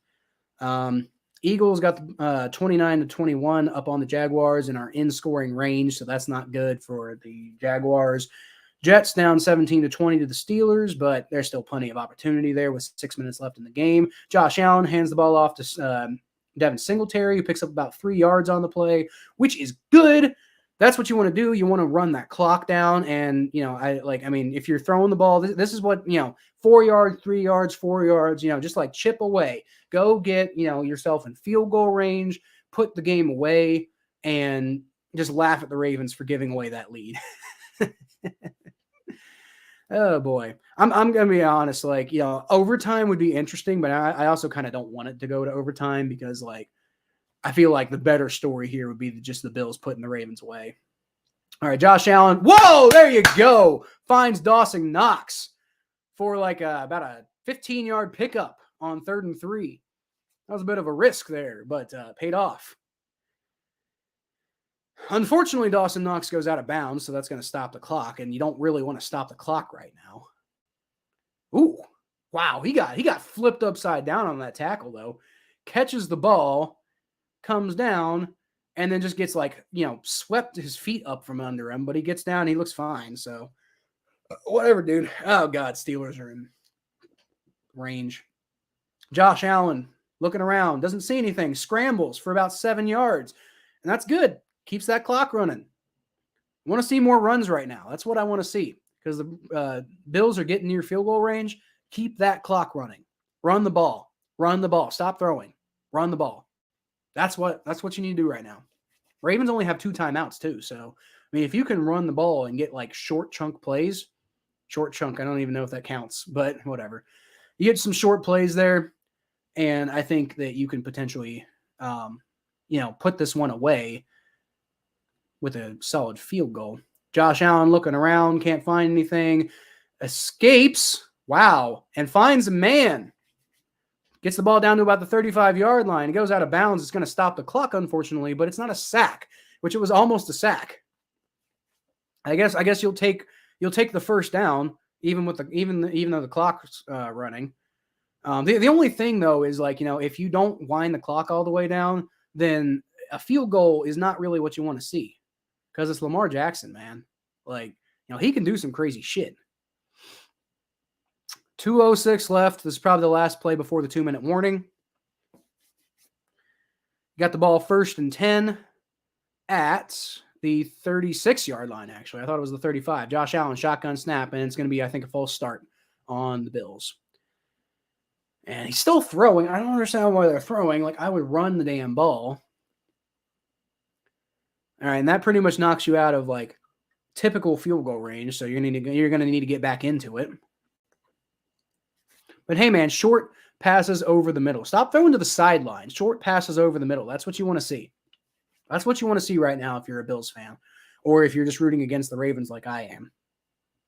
Whatever. It's going to be forced. 1st and 15. Forced and 15. Whatever. Josh Allen, empty formations, blitzed.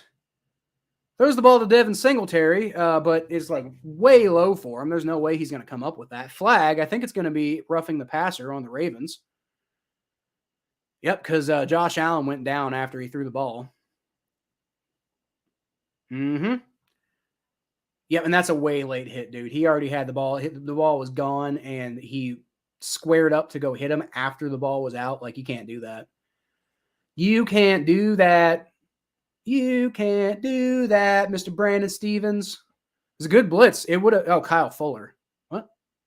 But Brandon Stevens the one who blitzed. I think they called the wrong number on that one. Brandon Stevens the one who blitzed, not Kyle Fuller. The TV said Kyle Fuller, but I disagree with that. I think it was Brandon Stevens. All right.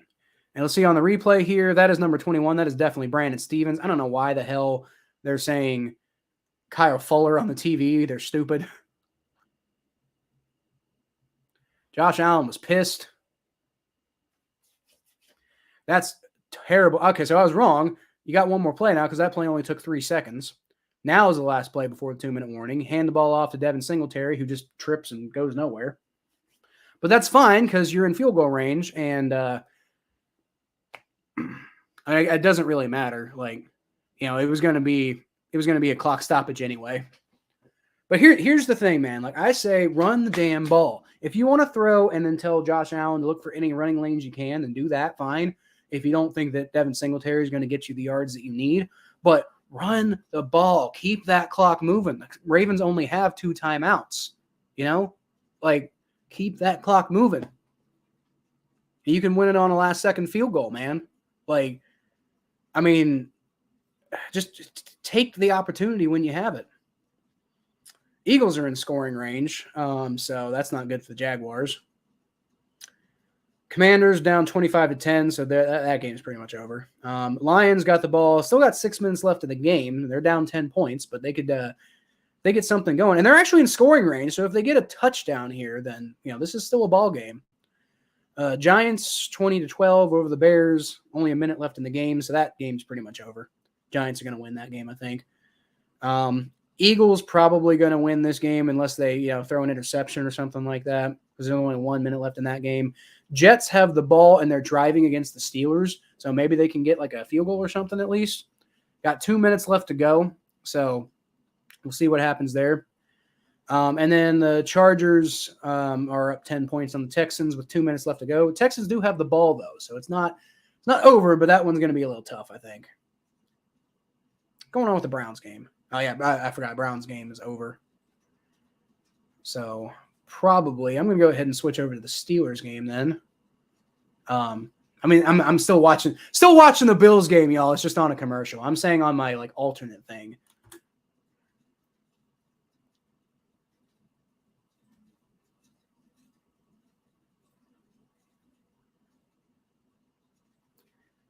That whole thing is just freezing up. I'm going to have to restart the whole page. Honestly, by the time I get this game up, then the Bills and Ravens are probably going to be back. All right, let's see. Steelers, Jets. I think that's the one to watch right now. All right, and we're back to the Bills-Ravens game, so I might have been right. Yep, got the game up, but by the time I got the damn game up, we're already back. So whatever.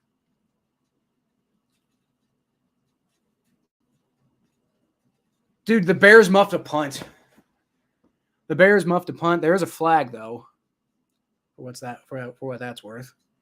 Now the Giants going for a 37-yard field goal attempt, and they missed it. So 17 seconds left, and the Bears could pull off a miracle.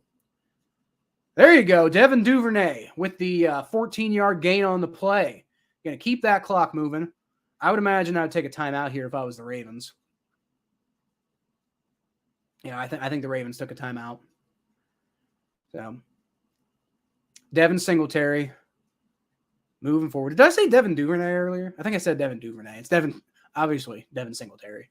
But Devin Singletary catching the ball on the dump-off pass and gets it forward for a first down, forcing the Ravens to take a timeout. That's really good. Lions scored 38-41 now. So 5:26 left to go. That game ain't over yet, folks.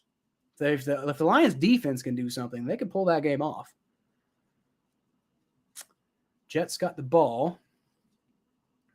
And they're in scoring range too, y'all.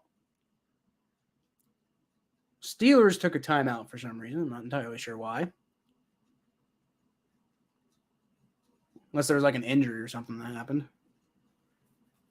All right, Chargers, I think, are going to put this game away. It's a minute left. They got a 10-point lead, and they have the ball, so probably going to be a Chargers victory here, which is lame, but whatever.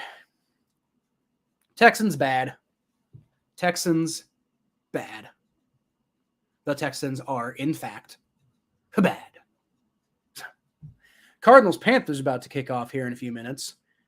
Not sure I care, but it is happening. Josh Allen, single back formation, going to hand the ball off like I said you should have been doing anyway. Devin Singletary is going to get about 9 yards on the pickup, and I think the Ravens are probably going to take another timeout here.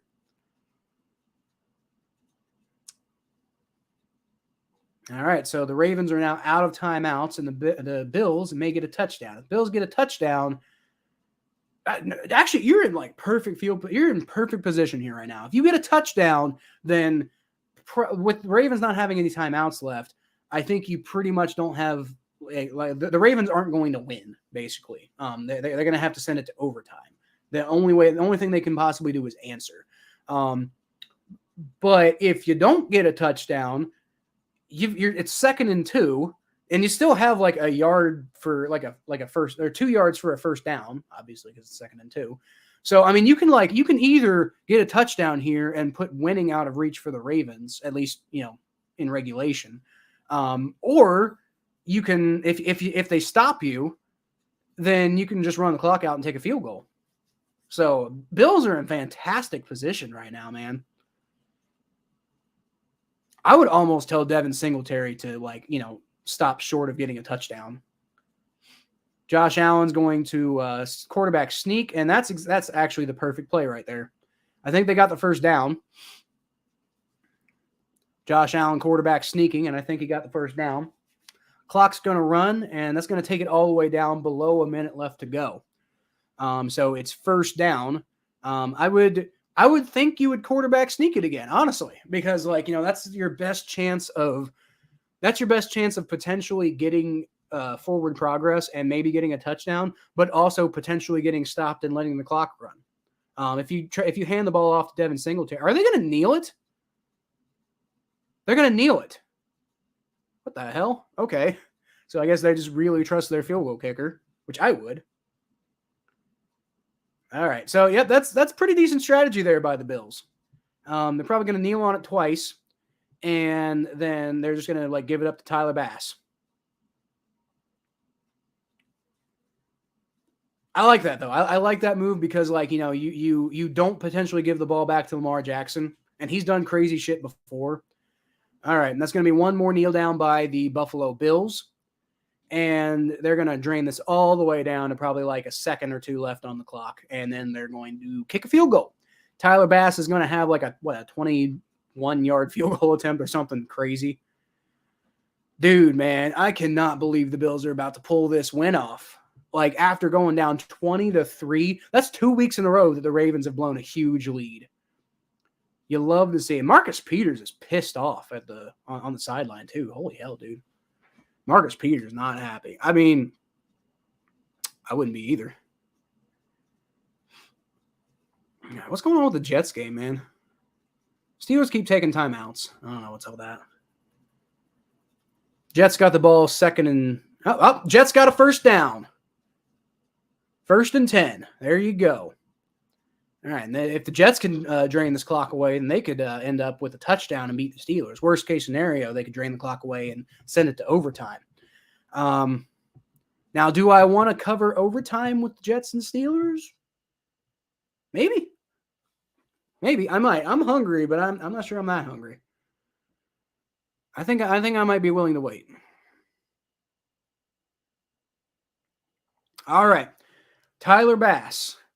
Line up for a 21-yard field goal attempt to complete the miraculous comeback attempt with 3 seconds left on the clock. Field goal is up. It is good, and the Bills are going to come away with the victory. Baltimore Ravens fall to 2-2, and they are going to be tied with the Bengals for second and or third place. And I don't exactly know what the tiebreaker would be since the Ravens. I think since the Ravens would probably be second place because the Ravens haven't played a division game yet.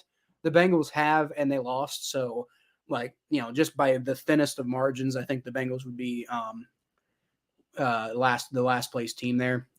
But anyway, we're going to go ahead and switch over, holding on the Jets. We're going to go ahead and switch over to the Jets and Steelers game now. Holding on the Steelers. Oh, Oh, that's something else. That is something. All right. Holding on the Steelers. And so that's going to give the Jets some extra yardage there. See what else is going on. Seahawks got the ball back. 3:02 left to go in that game, and they're kind of driving. So not looking great for the Lions. All those other games are over, though. So except for the Commanders and Cowboys, which is basically over 25-10. So we'll talk here in a second about how those other games are looking.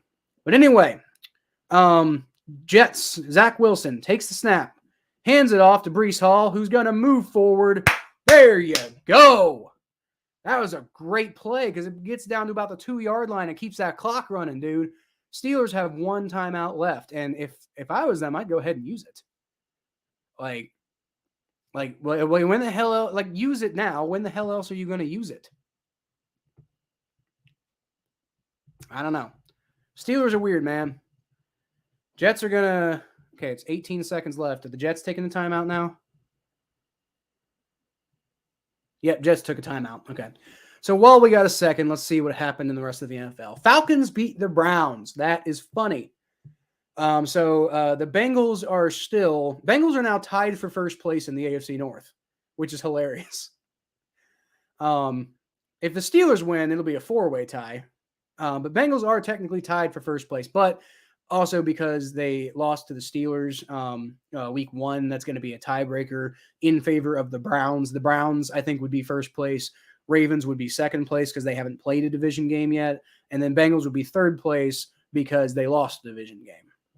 So, and common opponent with the Browns. But anyway, Zach Wilson going to hand the ball off to Breece Hall, who is going to get the touch. And, it's fumbled, but the Jets recover it. Jets recovered it, but you can't advance a fumble, so it's going to be down at the half-yard line, and I would imagine Jets would take a timeout here and then try one more time to get the ball in the end zone. And, I mean, if you don't... No, it's not... Robert Saleh is trying to say it's a touchdown, but you can't advance a fumble on offense. So it's not... It's a fumble recovered by the Jets, and it's a timeout. But it's going to be down at the half-yard line, and that's definitely a fumble, but recovered by the Jets. And also, he's down. Like, even if you could advance a fumble on offense, the Jets. Even if you could advance a fumble on offense, the Jets were down. I don't know. Actually, maybe he wasn't. He might not have been down, but it doesn't matter because you can't advance a fumble on offense. No, he was down.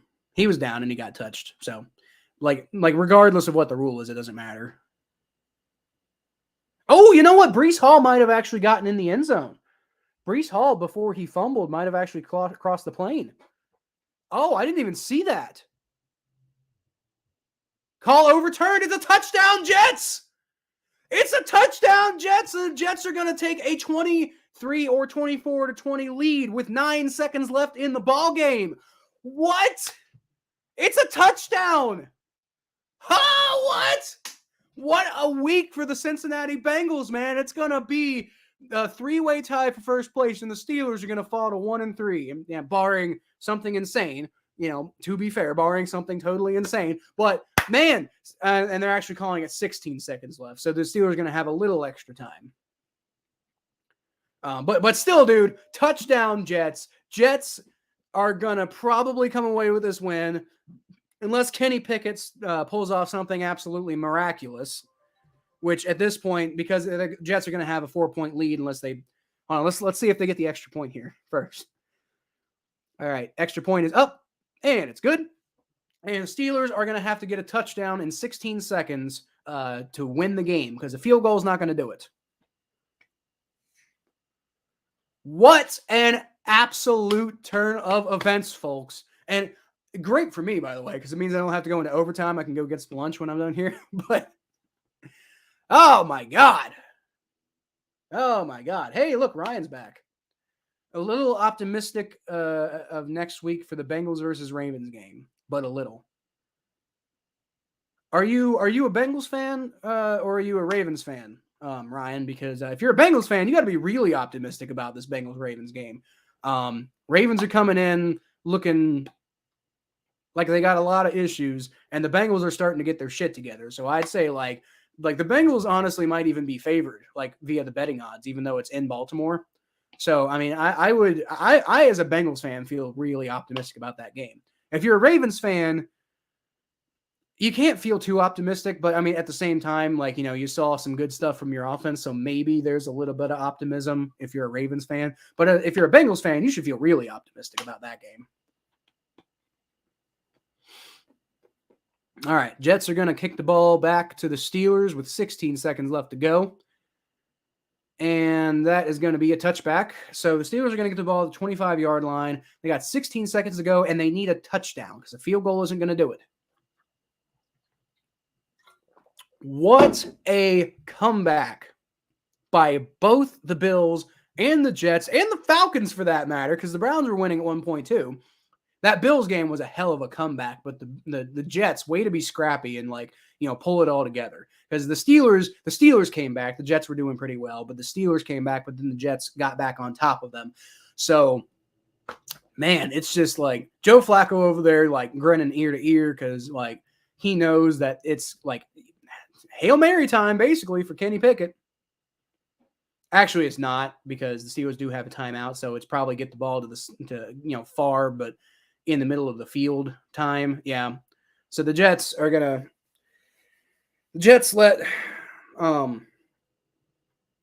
George Pickens get about a 40-yard catch there, drain the clock down to 8 seconds left to go. And so now you don't need a Hail Mary, but you do need a pretty insane touchdown here. So you might have time for two more throws if the first one's incomplete. So I mean, the thing is, take this play, run around. If you're Kenny Pickett, run around. If you don't see anything, throw it out of bounds and try for another play. And if you do, Ryan is a Bengals fan since 2012. Okay, so why?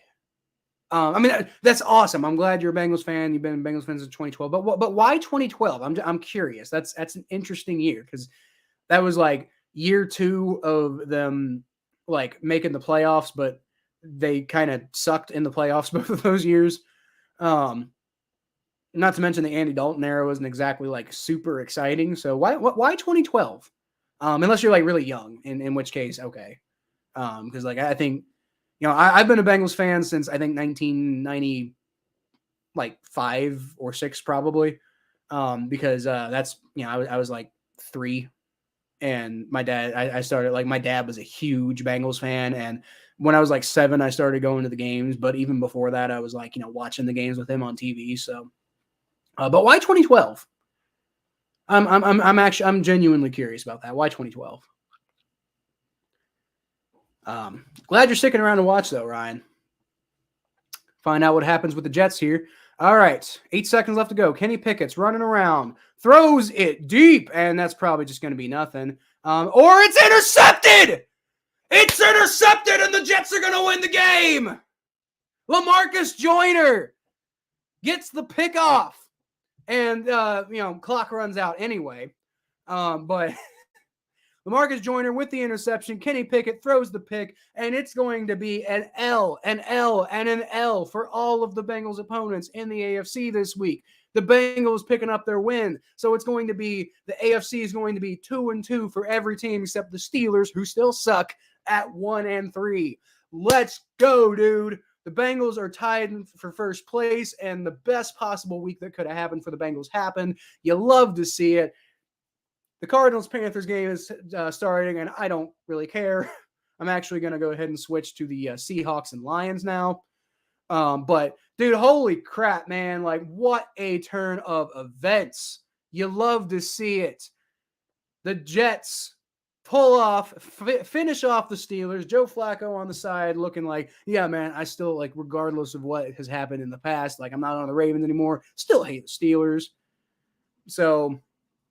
oh, my God, dude. What a week for the Bengals. If you're a Bengals fan, man, this has gone so good for you. This has gone so good for you if you're a Bengals fan this week. Like, Bengals pulling off the win against the Dolphins. And, hopefully, obviously that game is going to be marred by Tua. Nobody's going to remember that game as a big Bengals win. They're going to remember it as the game Tua got hurt. But the fact of the matter is Teddy Bridgewater was doing just as well as Tua in that game. So I think that's a solid win for the Bengals. And it was also a decisive win for the Bengals too. So don't forget about that. But now everyone's 2-2 except the terrible Steelers. But we're back to the Lions game now. Jared Goff's going to hand the ball off to Jamal Williams. No, Reynolds. Whoever, number 46. I don't know. I don't have time to bring up these rosters. So, I mean, I guess I technically do, but I don't really care enough. So that's going to be the 2-minute warning for that game. So I'm going to go until the end of this game, and then I'm probably going to hop up on out of here. Yeah, what a week, man. So the Jaguars ended up losing, and I'm sad about that. But I will take the rest of it. Everything else that happened, man. The Sunday morning football game that we had in London, that the way that game ended, that was so nuts. Chargers, Texans, oh well. But the Bills and Ravens game, man, 23-20 after the Bills went down 20-3. Man, the Ravens are looking more like the Falcons right now, honestly. Steelers fall to 1-3 after losing to the Jets in kind of a wild back and forth game, but the Jets kind of find a way to put it together at the end. Breece Hall fumbling, but not before he gets it across the goal line. And honestly, I felt like it might have been better if they didn't get the touchdown, but they put the game away, so I'm just saying from a strategic standpoint, but whatever. Eagles beat the Jaguars. I'm sad about that, but the rest of the week has gone so well that it's just that's fine. Sucks for the Jaguars, but the AFC South is trash. So, Giants held the Bears off 20-12. Nobody cares. Titans beat Colts 24-17. So Titans and Jags are currently tied for the division lead right now. And then the Cowboys beat the Commanders 25-10. And then the Falcons, in another relatively crazy game, pulled off the win over the Browns 23-20. So that's what you like to see if you are a fan of the Cincinnati Bengals. If you're a fan of really, football in general, those were great games to watch. Obviously, the only people who didn't like those results are Steelers fans or Ravens fans or Browns fans. And even then, I would imagine if there's any Steelers fans or Ravens fans or Browns fans watching right now, as much trash as I'm talking right now, y'all still probably got to feel pretty good about the fact that you won. No, you didn't win. Y'all got to feel pretty good about the fact that all the other teams lost. So, you don't have the Bengals won, and that probably sucks for you. But, all the other teams in the AFC North lost. So it's just if you're going to lose any week, might as well be this week, right? So I'll do it at once, right? All right. Jared Goff throws throws to number 46, who I still don't know who that is. He gets out of bounds, but after about a 10-yard pickup. So it's going to be a first down and 10. And the Lions, they're down 10, but if they can get a touchdown here, then there's a chance, right? It might require they got all their timeouts, so they might just, I don't know, man, an onside kick might be necessary, but even then, I don't know. Jared Goff throws, and it's going to be wide open. The number 8 there, Reynolds. Also don't know who that is, but that's going to be about a 20-yard pickup. Lions are driving. They might get that touchdown, but they are down 10, so they really got to. They're going to have to be super, a touchdown here is, even that's not going to do it, man. You're going to have to get it together. All right, Ryan, what are you saying? 2012 is the year that you started watching the games. I would have watched earlier at the time, but I had to focus on school, and I didn't know much about it. It's fair. Jared Goff, shotgun formation, throws, got people all over him, just throws right into the dirt. But anyway, Ryan, that's the year you started watching, and that's fair. 2012, that's a good year to start watching, honestly, because the Bengals were in the middle of their long playoff run, and yeah, they had a bad they were bad in the postseason, but 2013 was a fun year till the playoffs. 2014 was a weird year, and then the playoffs were even weirder. 2015, man, you know the heartbreak, don't you? Jared Goff, shotgun formation, takes it, just ends up running out of bounds. Doesn't lose anything, but doesn't gain anything. But yeah, 20, and then obviously after 2015, 16, 17, 18, 19, 20, all terrible. But at least in 2020, we got to draft Joe Burrow. And so, you at least know what things have been like lately. So 2012, not a bad year to come into being a Bengals fan. Yeah. Right on, Ryan. Glad to have you as a member of the Bengals fan base. And hey, man, you've been a fan for like 10 years at this point. So, glad that you've stuck with it too. Jared Goff, whoa! TJ Hawkinson, right up the middle. Goes down to about the 1 yard line on 3rd and 9. That was a great play to keep the drive alive. Problem is the clock's running. And you're kind of at the point, like with that clock running, you're almost kind of at the point you're probably going to have to get an onside kick. All right, Jared Goff throws out of bounds. That's fine. Stops the clock. Didn't have a lot of time to get set, so that's part of what happened there, I think. Ooh, TJ Hawkinson basically got hit off the line, spun out, and was just like, you know what, I'm going to go take this right up the middle. Nobody was covering him. I don't know what they were thinking.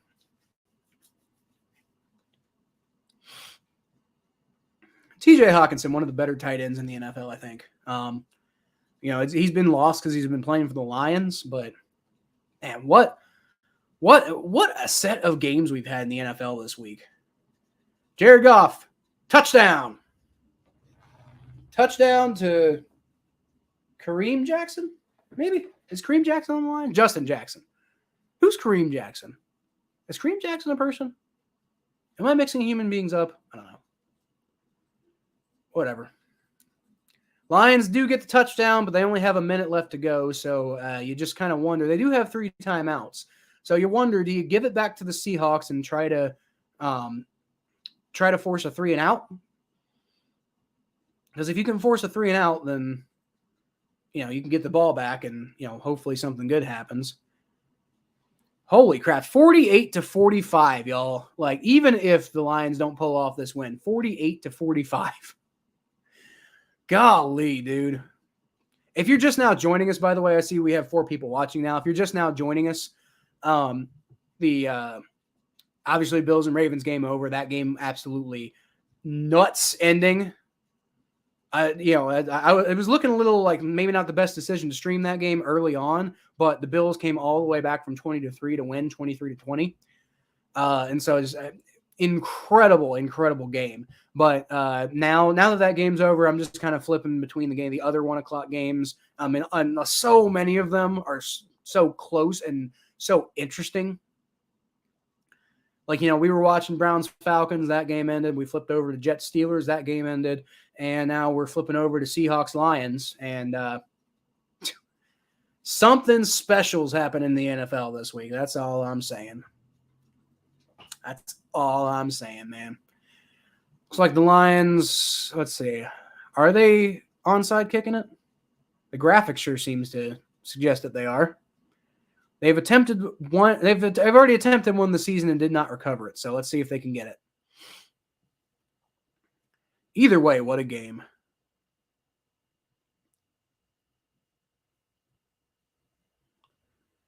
Man, that football's falling off the tee too. I wonder if they're going to have somebody hold on to it. Or is he just going to kick it like that? If he's onside kicking it, I imagine he's going to kick it like that. Or not. And here's the thing. If you have to have somebody hold it, then I think that that messes with your ability to recover an onside kick because you have one less man out there. So if you have to have somebody hold it, I think at that point, then you're just going to have to kick the ball off and hope that your defense can get a stop, which is not a good strategy because you've let 48 points go so far already. Ryan, Yes, I do, especially the unforgettable heartbreak loss of the Chargers versus Bengals. Yep. Yeah, man. Like, dude, you know what I remember from that game? You know what I remember from the Chargers that year? I remember Andy Dalton throwing puntceptions. That's just, like Andy, if you watch that Saints game this morning, then like Andy Dalton once again looked like a guy who hold on. Onside kick attempt, and it's not even going far enough. And so well, Seahawks bobbled the attempt, but it didn't even go far enough, so the flag's down. And then the Seahawks recovered it anyway. So that's pretty much going to be game. Oh well, it was nice while it lasted. But yeah, anyway, Ryan.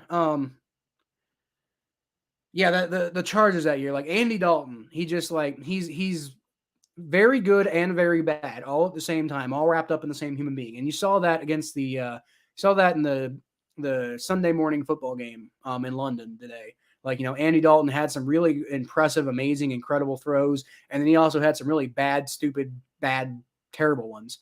I think the Saints ended up losing because Andy Dalton was just unable to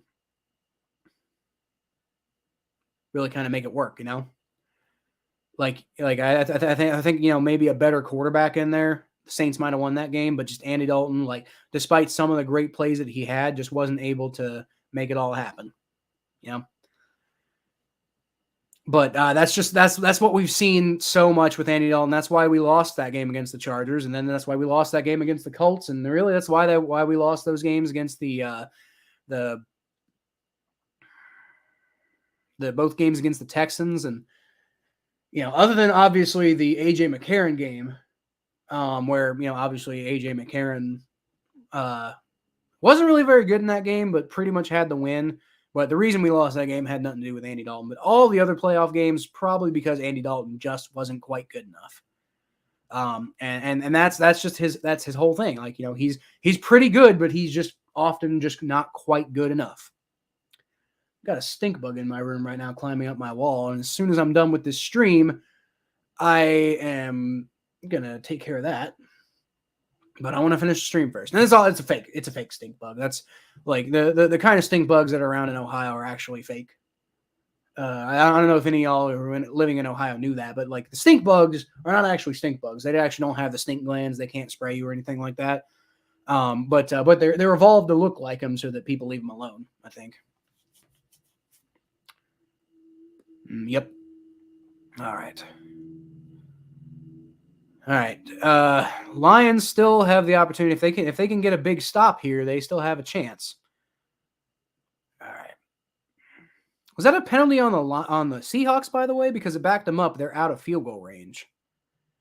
Lions take the timeout, but led about 5 yards on the run. So, gonna have to do better than that. It's 3rd and 5. What happened? Did I miss the first play? I was probably rambling about Andy Dalton. Sorry. Not like any of y'all are here to hear me talk about the Seahawks and Lions game. I'm just doing it because I'm fascinated. But anyway, it's apparently 3rd down and 5. I guess first down must have been like a nothing play or something like that. But if the Lions can pull off the stop here, then they have a chance with 58 seconds left, and they're probably going to have like 45 or so seconds left. Probably more than that, like 50 seconds left or something like that. Imagine the Seahawks would probably punt. But anyway, Geno Smith, single back formation, takes a snap, hands the ball off to Rashad Penny, and he gets the first down. That's probably game, y'all. That's pretty much going to be game.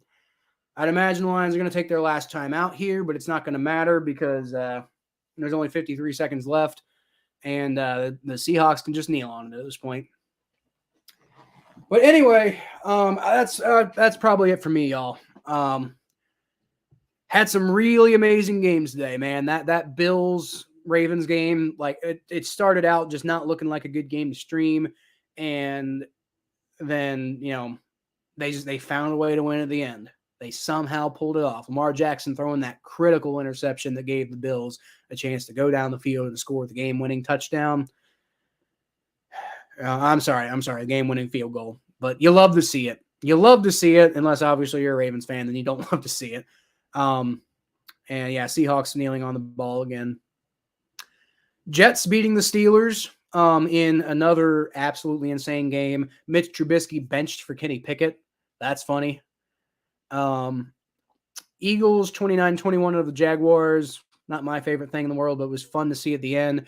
Seahawks beat the Lions 48-45 with some sort of massive, like almost came back and won at the end, but just couldn't do it because honestly, at that point, you're relying on defense, and the defense has not done well for you today. So it just sucks that they were that far behind with that little time left to go. But a lot of great games today, folks. A lot of great games. It was fun. I'm hungry, so I'm gonna go get some lunch.